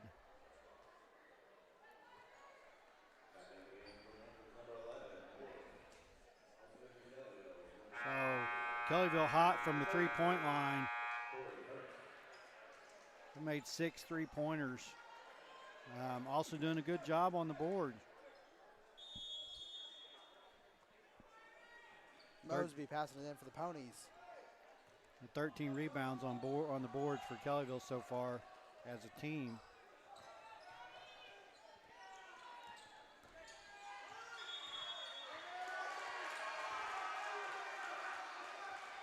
And Mannford able to cause a 5-second as number 12 was working against Bellis. And Hurst in for Kellyville. And here comes the trap between Hurst and Bellis. But they're able to get out of it.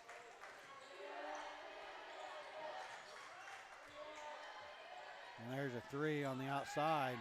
Cronister with the rebound on the missed 3. Here comes Cronister. Cronister over to Hurst. Hurst loses the handle.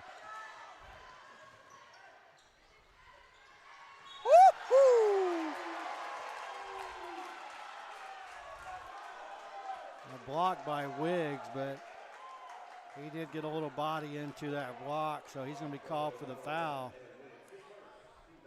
That's going to send number 5 to the line shooting 2.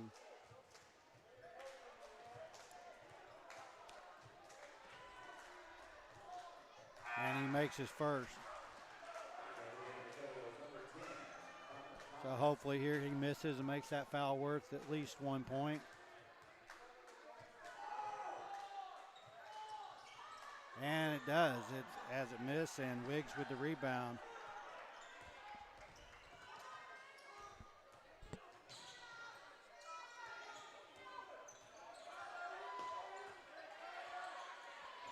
Number 12 working hard on Bellis. Here comes Hurst. Hurst to Wiggs. Wiggs at the top. Wiggs dribbling. And Wiggs loses the ball.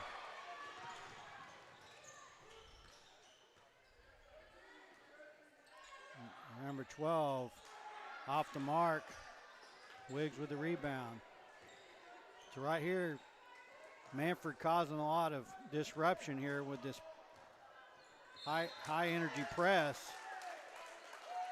And there's going to be a foul on number 23 as that ball is passed to Mosby. Team foul number 4 on Mannford. 3:34 left here in the half, 27-11. Mannford's slowly kind of closed the gap just a little bit. They get it back to Cronister. Cronister immediately gives it back to Norris. Norris working on 23. Here comes Mosby. Mosby gets it to Bellis. Bellis for 3. Deep 3. And Bellis is Owen good. Bellis. And Bellis, 12 points on the night from 3. And number 23 with a kind of a drive, easy lay in there, right up the paint.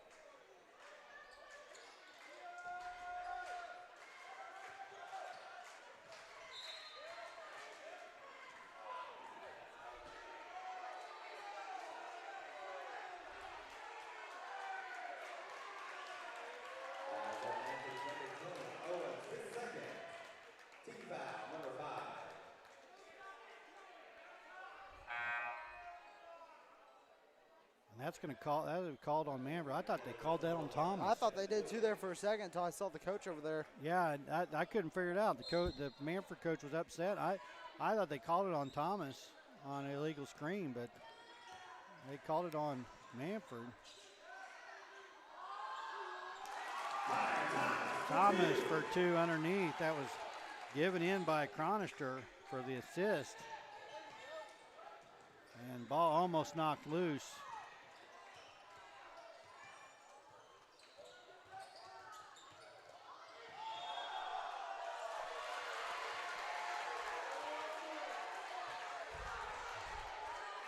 Mannford coach really upset about that call.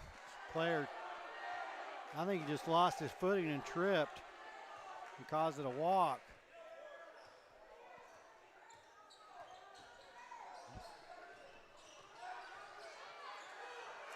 And there's a turnover, number 12. Number 12, high pressure on defense for Mannford. And that foul's going to be called on Wiggs as he just gets his feet tied up as they're running down the court. It's an unfortunate foul there. That's going to be his second foul.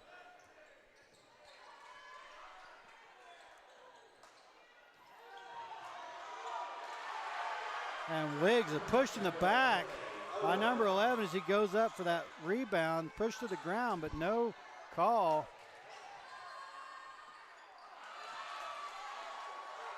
And Thomas tries in for the layup, but he's unable to get it to fall. And quick back and forth here. Thomas called for the, or Chronister. Was it Chronister called for that? Yeah, Chronister, his second. So 1:46 left, 32-15. And number 5 makes his first.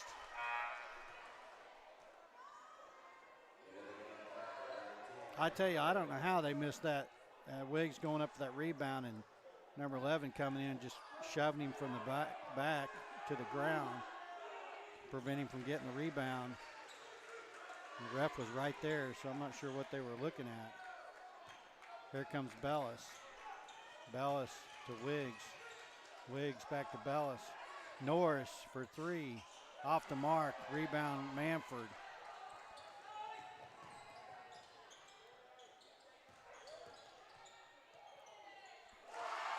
And number 5 in for 2. And like I said before, Mannford quietly closing the gap.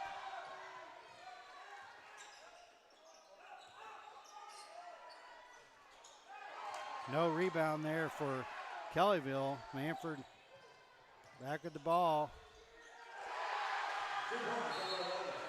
And timeout Kellyville. So Mannford, Kellyville with multiple offensive possessions with nothing to show for it. But on the other end, I think Mannford, I haven't kept track, but they may be on a 6 to 8 score, 8-point run.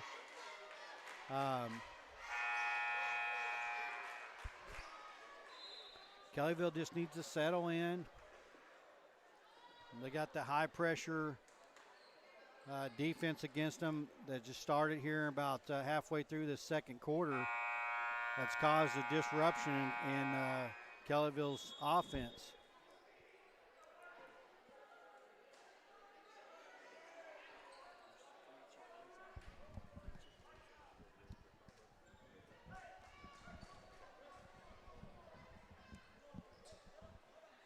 .104 left.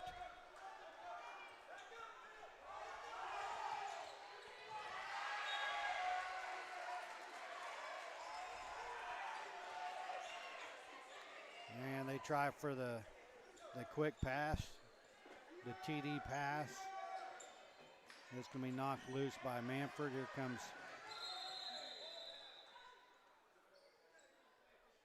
I don't know.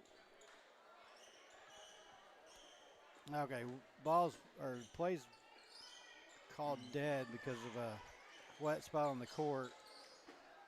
And players are trying to dry it up with their shoes.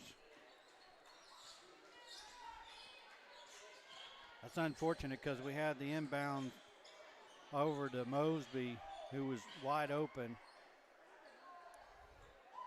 But player safety number one, so that ref, called that for the safety of players.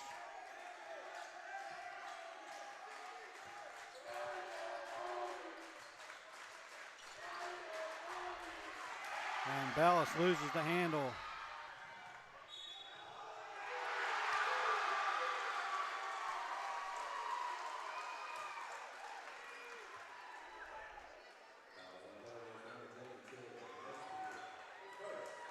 And Mosby called for that foul.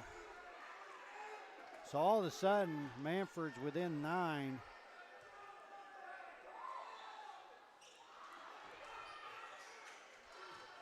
On that 1-and-1. And then Cronister throws the ball out of bounds, trying to get it to Bellis.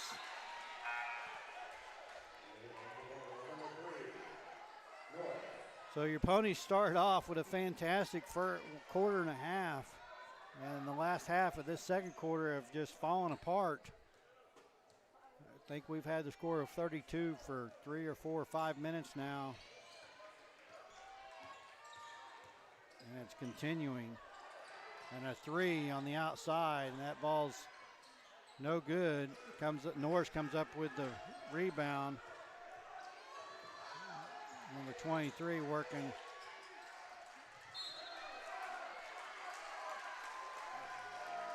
That ball's going to be out of bounds, but no foul called.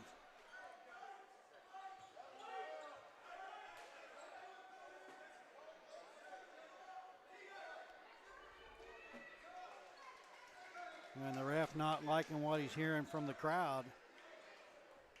But he ought to pay attention to it because he's missing a few calls.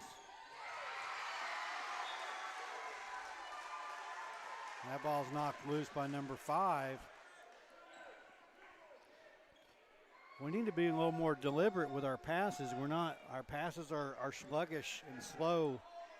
We got to pass the ball hard and firm.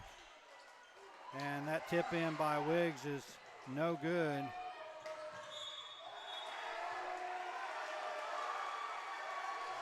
How's that a foul for slapping the backboard? I think they're calling goaltending, I think. He didn't touch the ball. They did. They called it goaltending, but he didn't even touch the ball. He touched the backboard, so interference. I don't know. That's just my assumption. So at one point, what was at least 17-point ball game is now turned into 7. Yeah. I unfortunately stopped keeping track, but we had multiple turnovers and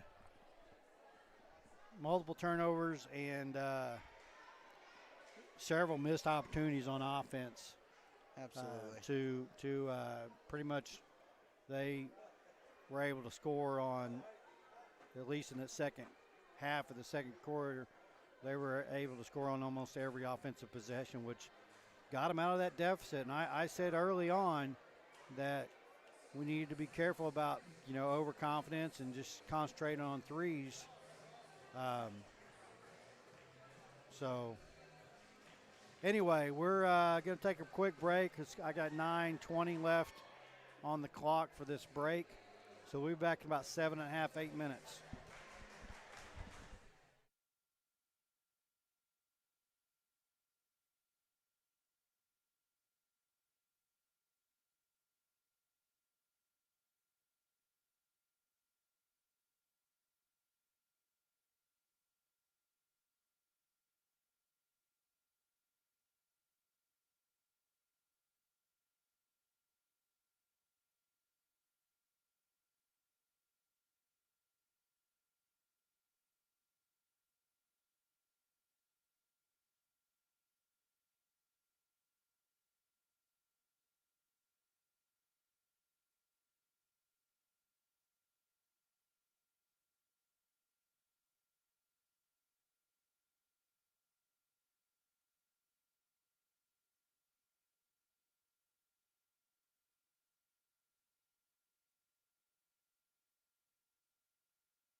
Welcome back, folks. About to get started here. Start of the third quarter coming up here just momentarily. Your two teams in last-minute conference. And there's the buzzer. So here comes your Ponies taking the floor.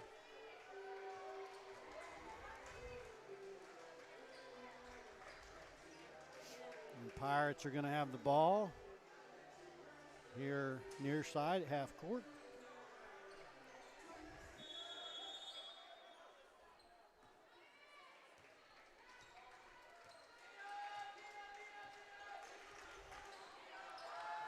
There's a nice ball. Nice tip. Disruption there by Thomas.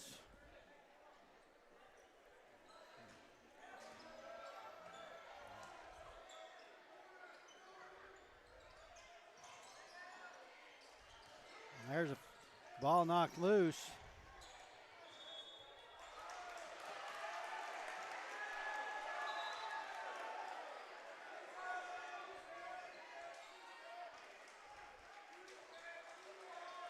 And the ref initially calls backcourt, but he missed the tip. It was a tipped ball. So his partner brings it in. They get it corrected. Mannford maintains possession here.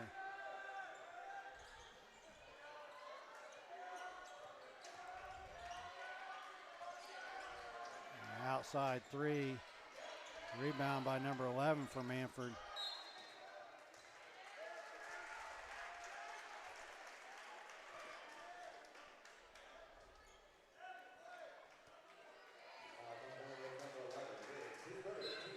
And that's Wiggs' third foul here early in the third.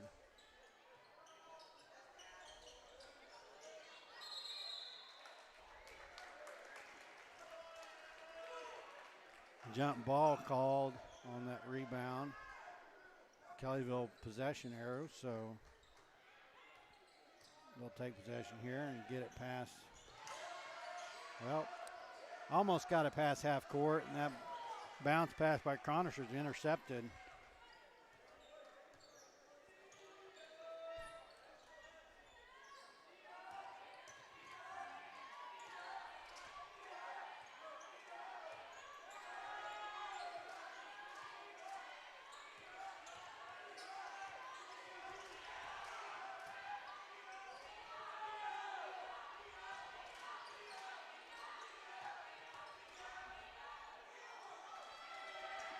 Wiggs with the rebound. Here comes Norris.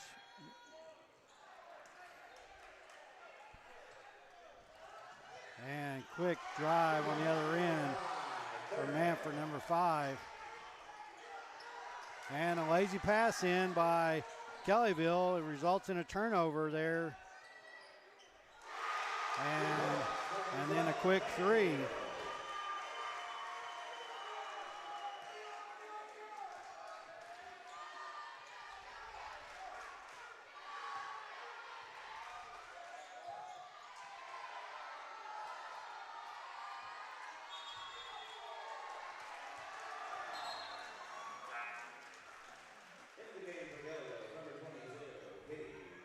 So a couple of turnovers, a couple of missed opportunities on offense, and Mannford has closed it to a 2-point ball game. Kellyville has had the score of 32 since halfway through the second quarter. Is unable to put any points up.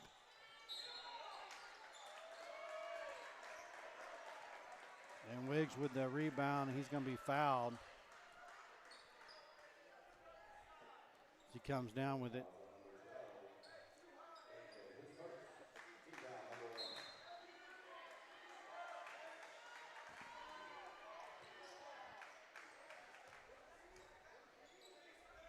Kind of a semi-press here by Mannford.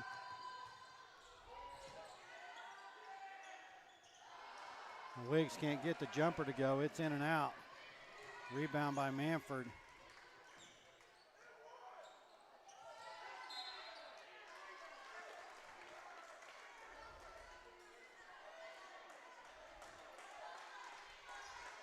Wiggs playing with caution there with 3 fouls. I think Mannford realizes that he's not going to be as hard to go against one-on-one in the paint. He's not going to press that as much as he normally would with the 3 fouls. Thomas with a floating jumper pass by Bellis. As he fell to the ground, was able to get it to Thomas though. So Kellyville finally gets off that 32 that they were on for a good 8 minutes between 2 quarters.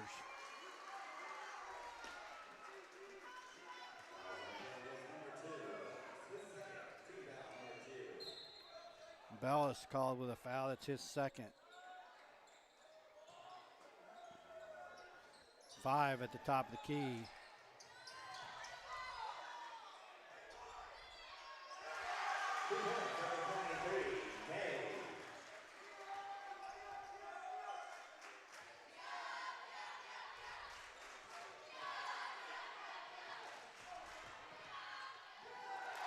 Oh, where's the call on that? Yeah, well, Thomas drove the baseline, and they're saying he just got the ball knocked out of his hand, but it looked pretty physical down there underneath to me from up here. Mosby for 3. That shot's off the mark. We got to move the ball inside. I know we've been successful from the three-point line, but we got to move the ball inside and draw some fouls.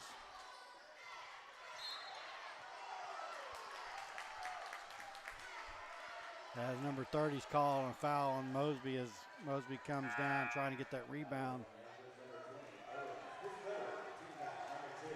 That's going to be number 20's third for Mannford.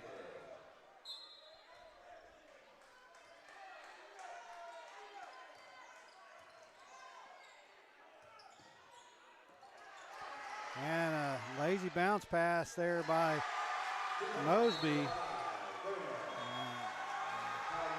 As they had a third guy waiting for that bounce pass, Mosby couldn't see him. Mosby's view was blocked by his defender. But again, we have to get consistent with our passes and be deliberate with our passes. You can't play number 14 in 4A and do slow bounce passes. It's not going to work. And that I'm not picking on Mosby at all. We've been doing it really since about halfway through the second quarter. We kind of lost our mojo a little bit and kind of started getting lazy with the passes and just a combination of several things. Having trouble finding the net a little bit. Wiggs has missed 2 or 3 shots in the paint that he normally makes without fail. But tonight he's off the mark. Maybe a season low for him at this mark in the game with only 4 points. Here comes Mosby. And there's what I'm talking about. Mosby they're going to give you that. Just take it all day long. Take that drive all day long. Score your 2 points and move on.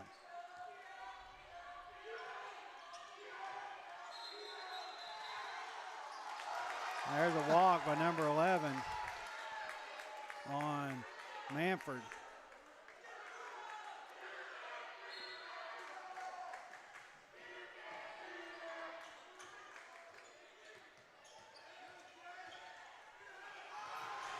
And Wiggs loses the handle and turns it over. It goes off his foot. And right back for 2.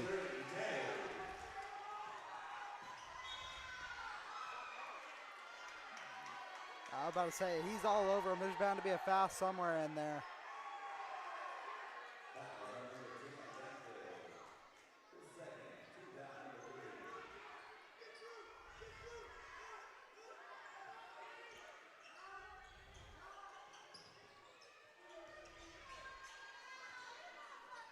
Number 10 is not giving Mosby a break in the slightest. Bellish for three. That shot's off the mark. Rebounded by number 5 for Mannford.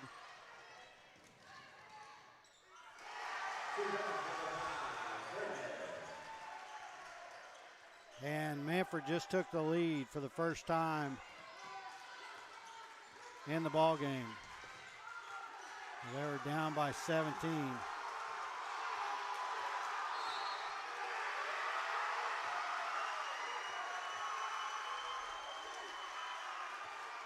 And Bellis, 5-second call on Bellis.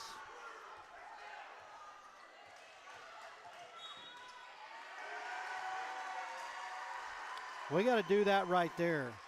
When they're giving us that pressure, you just got to drive past them to get the foul. Drive past them, get the foul. That's exactly what they just did there. Bellis was showing the press, and he just drove past him and really caused Bellis to commit the foul there. So 2-13. There's the floater off the mark. That ball's going to be out of bounds. Kellyville ball. Kellyville can't let losing that 17-point lead deflate them. They're in this ball game. They're losing by 2. So they got to just play strong. Here comes Mosby as he drives in the paint. That right there has got to be our game play for the rest of the game. That's number 3 on number 10. So yeah. if Mosby keeps driving in on 10, that's what I'm saying. He's not letting them have a breath. So if yeah. he can foul him out, then that's what I'm saying. That's got to be our game play for the rest of the game. Is we got to drive in and get this Mannford team in foul trouble. Mosby, and put ourselves at the line. I mean, we get them in foul trouble, we're going to get in bonus. I don't know how many team fouls we're at now, but we'll get in bonus. Mosby makes both of those. So that's just what we got to do. We need a couple of takeaways on defense, and then we just need to drive the paint. And there's a nice disruption, knocked out of bounds by Mosby. Tie ball game, 38 all, 1:52 left here in the third period.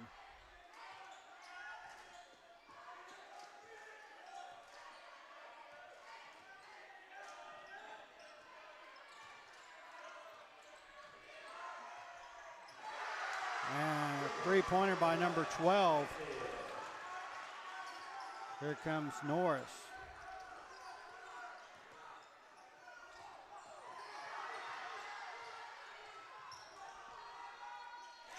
And Thomas, drive the lane. That's what I say, drive the lane. He didn't pick up a foul, but he made the lay-in. So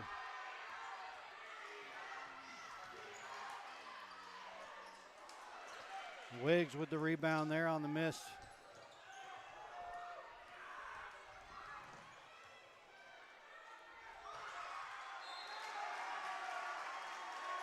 And that ball's knocked loose, going to go off of, looks like it went off of Wiggs. So Mannford ball, 1-point ball game, 59 seconds. Mannford with a 1-point lead, 41-40.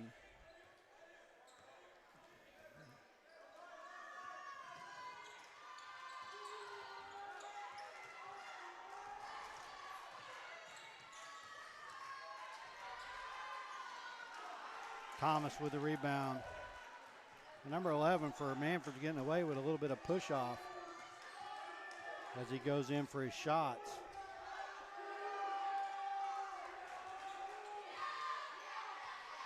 "20 seconds.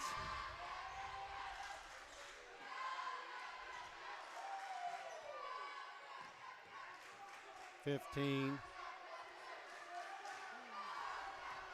10 now.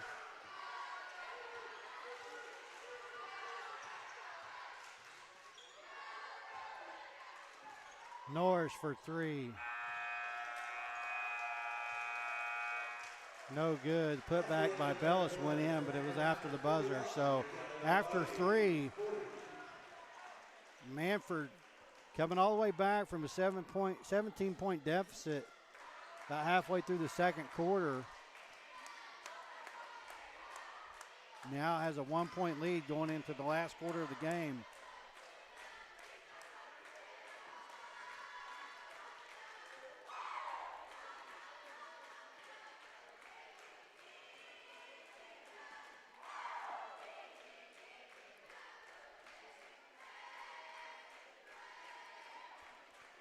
And Thomas is your point leader for Kellyville after 3. He's got 13 points. And Bellis with his 4 3-pointers is right after that with 12. And then you got Wiggs and Mosby with 4. Norris with 1, and Chronister with 6. He's got 2 3-pointers.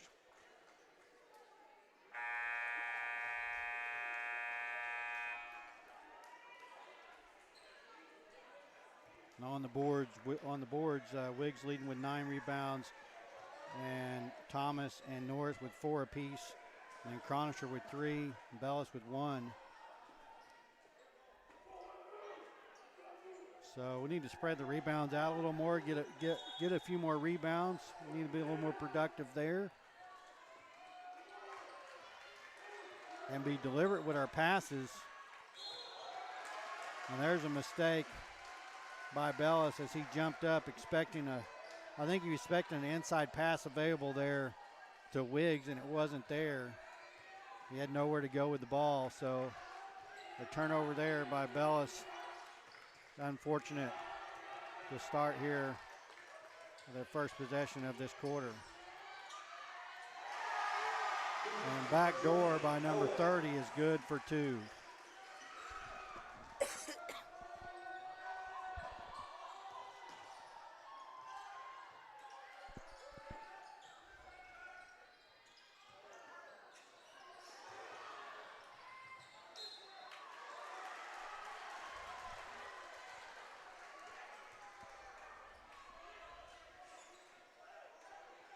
A lot of hand fighting going on underneath the goal on both ends. Very little calls as far as that goes.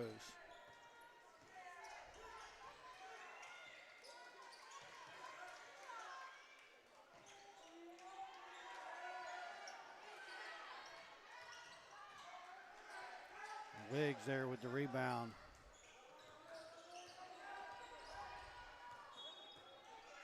Yeah. They finally call 11. He's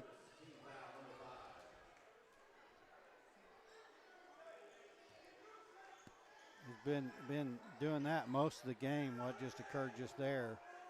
And they finally calling for it. And Thomas with the rebound and putback. So Thomas having a heck of a game here tonight.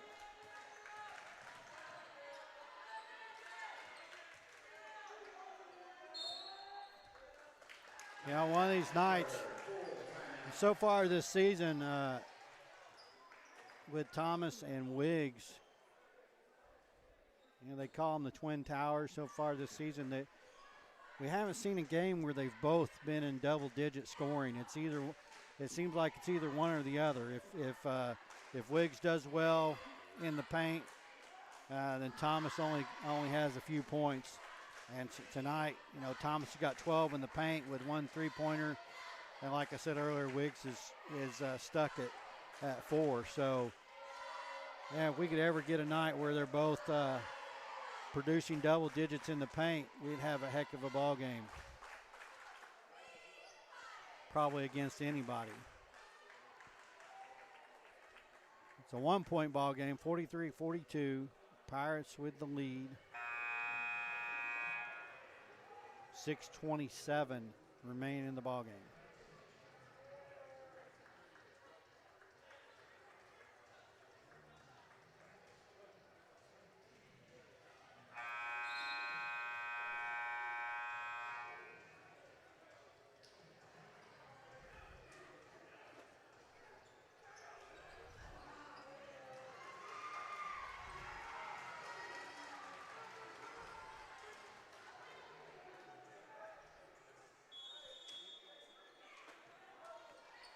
Pirates inbound here.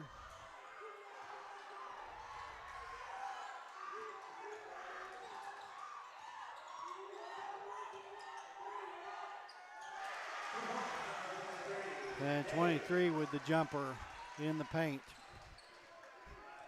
is good.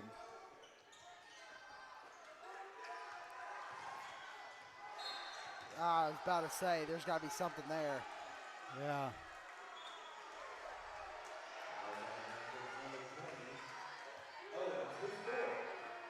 That's Owen's fourth.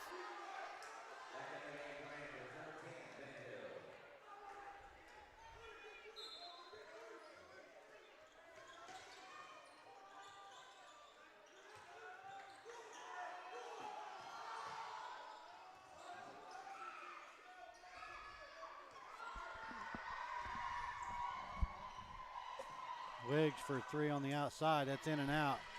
Ball's loose. Bells comes up with it, puts it back. Ball's still loose. Wiggs comes up with it, puts it back.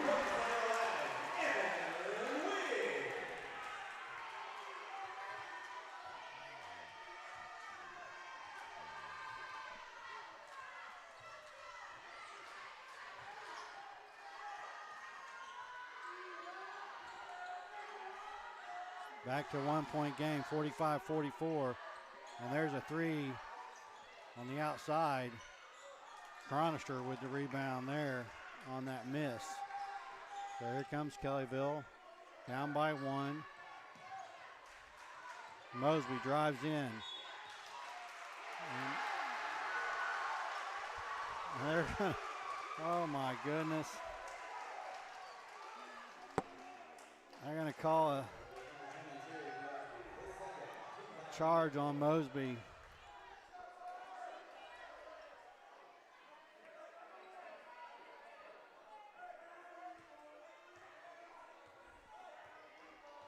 Five minutes remaining here.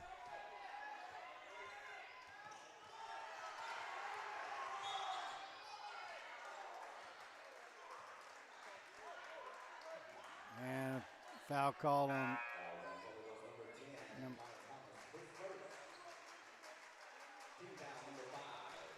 that's the fifth team foul on Kellyville. That was Thomas's first foul.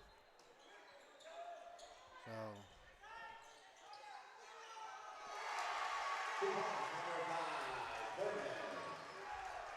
an easy lay-in for Mannford there. Really completely uncontested there in the paint.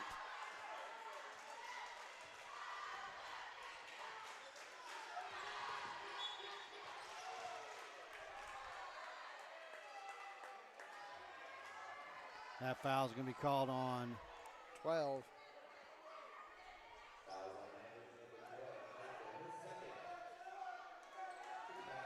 And that does put Kellyville in the bonus, so Bellis is going to go to the line shooting 1 and 1 at 4:33 left. And Bellis is good for his first attempt. So he'll get a second here. Try to close it to a 1 point ball game. And he does. So 47-46, Mannford with the lead.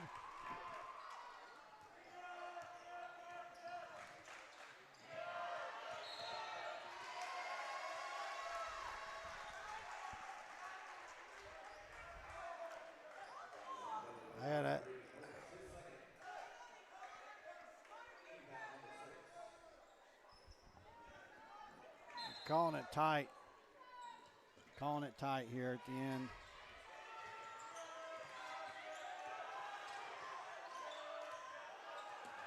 There's a steal by Bellis. Good job. That's a foul on 23. Just send Bellis to the line shooting 2. It's going to be only his second foul.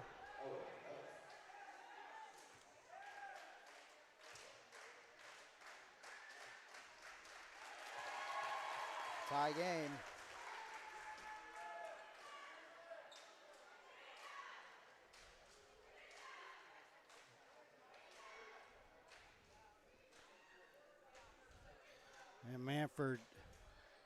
Mannford disrupting the game here as their two Mannford players pointed at Bellis's leg. He must have a little bit of blood coming from his leg or something. Probably from all the scratching and pushing that they're doing, but I'm going to keep my mouth shut on that.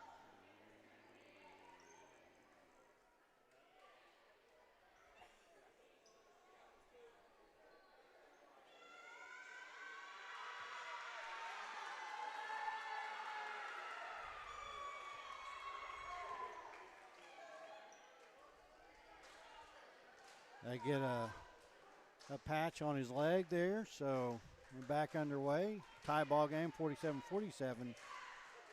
Bellis the second attempt, and it's good.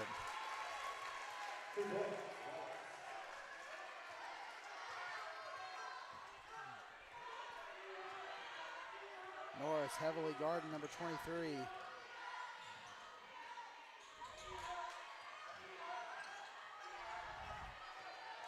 Good poke away there by him.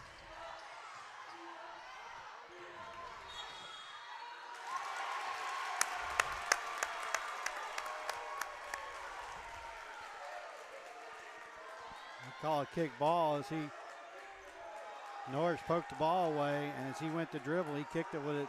Number 10 kicked it with his own foot, so they call a kick ball. So Kellyville ball, 1 point ball game, 3:45. Here comes Wiggs. And again, number 11, finally. And that's Wiggs just needs to drive in on 11. He's been doing that all ball game. If Wiggs just recognizes that and drives in just like he did, he's gonna get the foul call or he should get the foul call every time.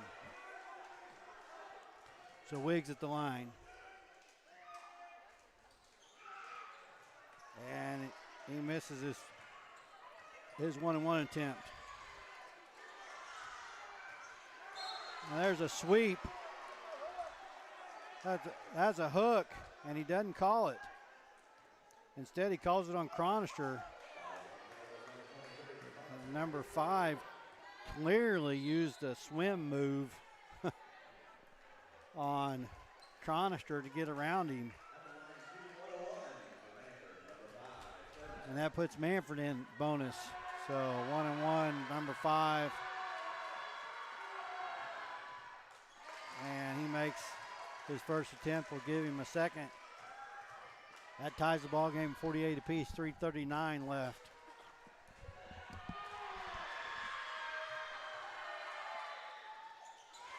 And he makes both of them. So Mannford back to a 1 point lead, 49-48.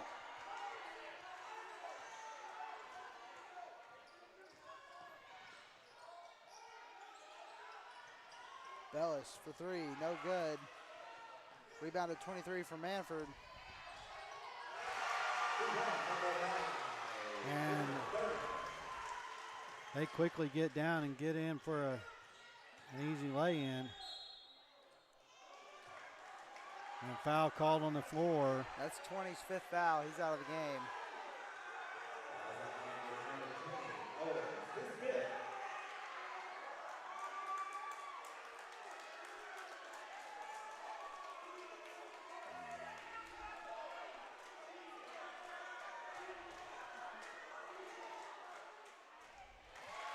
And Mosby, I'm not sure what they're doing there because it should have been 1-and-1, but yet they're in conference over here and they hadn't put the 5th player back in.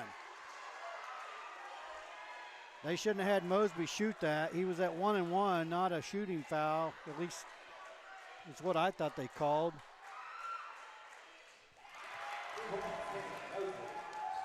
Ends up not really mattering, but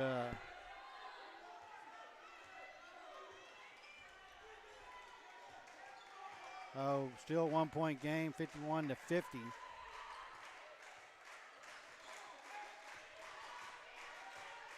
You got Mosby and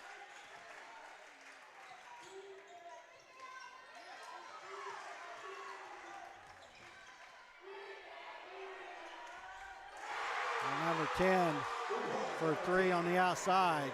Makes it a 4 point game, 2:40 left.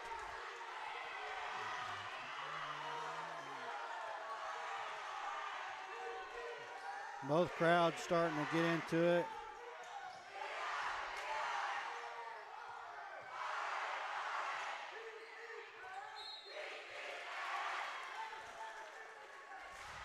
Not sure how Wiggs ended up on the floor over there, but he spent some time on the floor tonight. Ponies are now in double bonus. A couple of times I witnessed being pushed to the floor, but I'm not sure what happened there.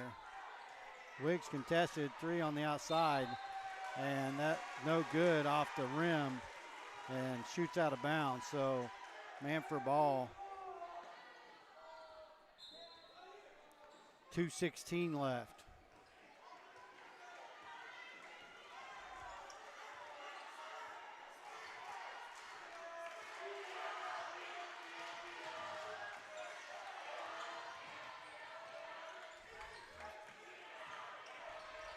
Mannford appears they're going into shot or clock killing mode, up by 4. Oh my gosh. Trying to get a foul called, and they now are not calling a tight game. Yeah, it's crazy. We're trying to get a foul call to stop the clock, and the refs just aren't doing it.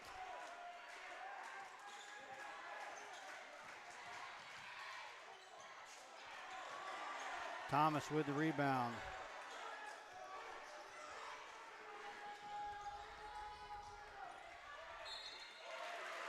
And Mosby, as he drives in, draws the foul.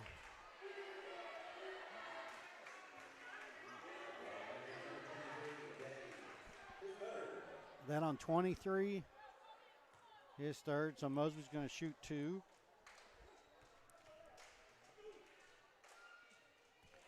And Mosby stays perfect from the line.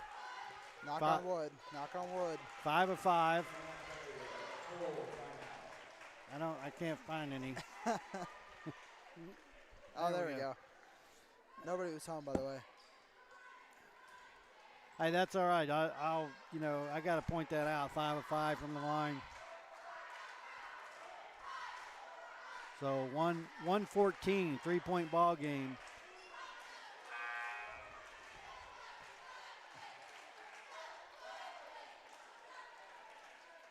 Folks, I knew Mannford was not going to go away even with a 17-point deficit. Oh, and you called it too. You said Mannford's not. We got to hold them up because they're not going to. And you got to give them credit for coming back from that deficit, but they had plenty of help from the Ponies. We made some ill-advised shots, some shots that just weren't open, weren't there, but we were taking. Caused us to have multiple offensive possessions with no production in a 3 or 4 or 5 minute period, and Mannford was almost 100% on offensive production points during that time, and that really helped them close that gap. So we got a minute 14 to fight this out. It's off the front of the rim. Mosby misses that. No attempt from the Ponies for the rebound. So here we are again, trying to cause disruption, less than a minute. And there it is. There it is. There's the turnover right there. So Kellyville with a chance here. My opinion, we need to drive the lane, get the 2 points, hope for a foul, make a 3-point play.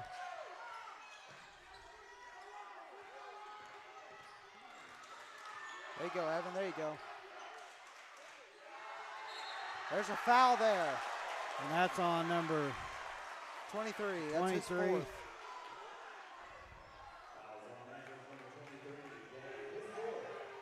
I really thought there was a foul on 11 when Evan was driving in. Wiggs was driving in, and I thought again there was a foul there on 11, but they didn't call it. And Mosby is good on his first. So 2-point ball game. Mosby has a chance right here to make it a 1-point ball game with 45.9 seconds. And he does. So the question is, Mannford going to try to kill 40 seconds. And it appears that they are. And there's the turnover.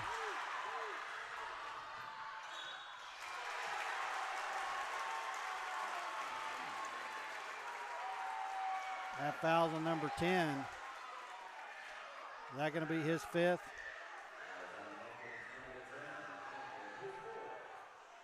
The 4th? So Mannford now has 2 players on the floor with 4 fouls. 1 fouled out already. And Norris ties it up right there with 32.2 seconds. Folks, this is going to go down to the wire last possession. You know it's bad when they got you breathing manually. When you have to force yourself to breathe, that's how you know it's pretty bad. And Norris's second attempt's off the mark. So Mannford doesn't seem to be in a hurry, as they're going to go for a last 18.8 seconds. They call a timeout. Look, up here, they were going to go for last shot. A full timeout, so we'll see. Most likely what we're going to see, folks, Mannford going to come out. At this point, we need to not foul unless we foul quick. But if Mannford comes out and they're able to pass the ball around and shed 8-10 seconds off the clock, we need to just try to keep it outside and try to disrupt the passes, try to get a turnover, and try not to foul unless it's within the first few seconds of this 18.8 seconds.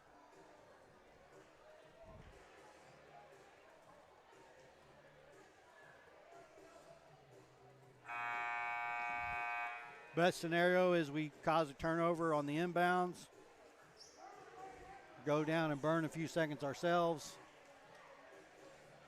and then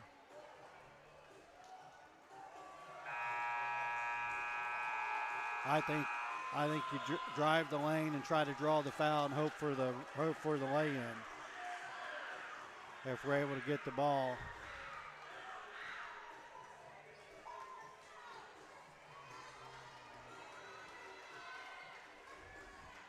But Kellyville holding their own here against a number 14 4A team.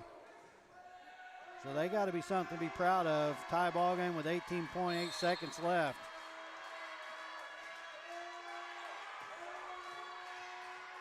And they are. They're going to try to run the clock and try to get a last second shot. No foul here. We can't do a foul. We can't foul. 6 seconds. 5. 2 seconds. And that's the ball game.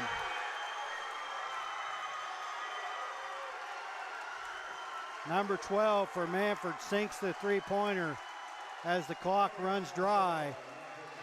Well, Mannford steals the game, 57-54.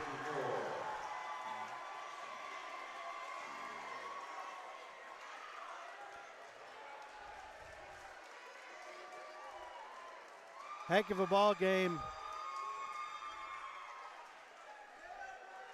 You know, Mannford, I see the student section over there. They got to be proud of a win, but they're a little overexcited for beating an unranked number 3 that took them down to the last 2 seconds of the game. Yeah, absolutely. To win. And their team, especially, they're running practice. I guarantee it. Their coaches are making them run. After celebrating that much, making Kellyville wait over there, their coaches came over there and said, get your butt over there now and shake their hands. I guarantee you they're running their next practice. I don't care if they won or not. You know, they do have a lot to be proud of coming back of a 17-point deficit. But, again, you come in 11-2, ranked number 14 in 4A, playing a Class 3A, 6-16. You should have absolutely every expectation, not only to win the game, but to come in with a 17-point lead. But to win the game pretty handedly. And you know, they didn't take a lead until the third quarter. and then had to win the game with 2 seconds left on a 3-point shot. So, good for them for coming back. Yeah. But I called it that I knew that they had the talent, and they weren't going to let a 17-point deficit keep them from fighting back. And but I really feel like Kellyville kind of there late in the second quarter allowed them to get back in the game. Yeah. We didn't keep our foot on the gas, and we made a few mistakes. And credit to Mannford, they capitalized on those mistakes and able to get back in the game and steal it from us there at the end with 2 seconds left. So unfortunate loss for the Ponies, but they got to be proud. I mean, they just like I said, they just took a Class 4A ranked 14 team down to the wire. So they got to really come away from this, with their heads up. And I got to give a shout out to Thomas. I think this. I don't know if this is a season high, but he had 15 points with 6 rebounds. And then Ballas, 4 threes for 12, and then he hit another 3 free throws. So he also had 15 points. Wiggs ended up with 6 points and 11 rebounds. Mosby, he had 9 points. And Norris with 2, and Chronister with 6. So we kind of spread the ball around nicely. We look forward to, like I said, this Thursday, girls' games at 10, boys' games at 11:30 in Kiefer, the Kiefer tournament. Don't think we'll have it live at all. Unfortunately for the girls' game, I will be there for the boys' game. So I will go Facebook Live for the boys' game. If I'm able to somehow get out of work and get to the girls' game, I, of course, will go live. But at this point, I'm not seeing that happening. And then, of course, it depends on wins or losses, where we go from there on Friday and Saturday. Absolutely. We'll keep you updated the best we can. Folks, have a good rest of your week. Hopefully see you out Thursday. Good night, KB Rising.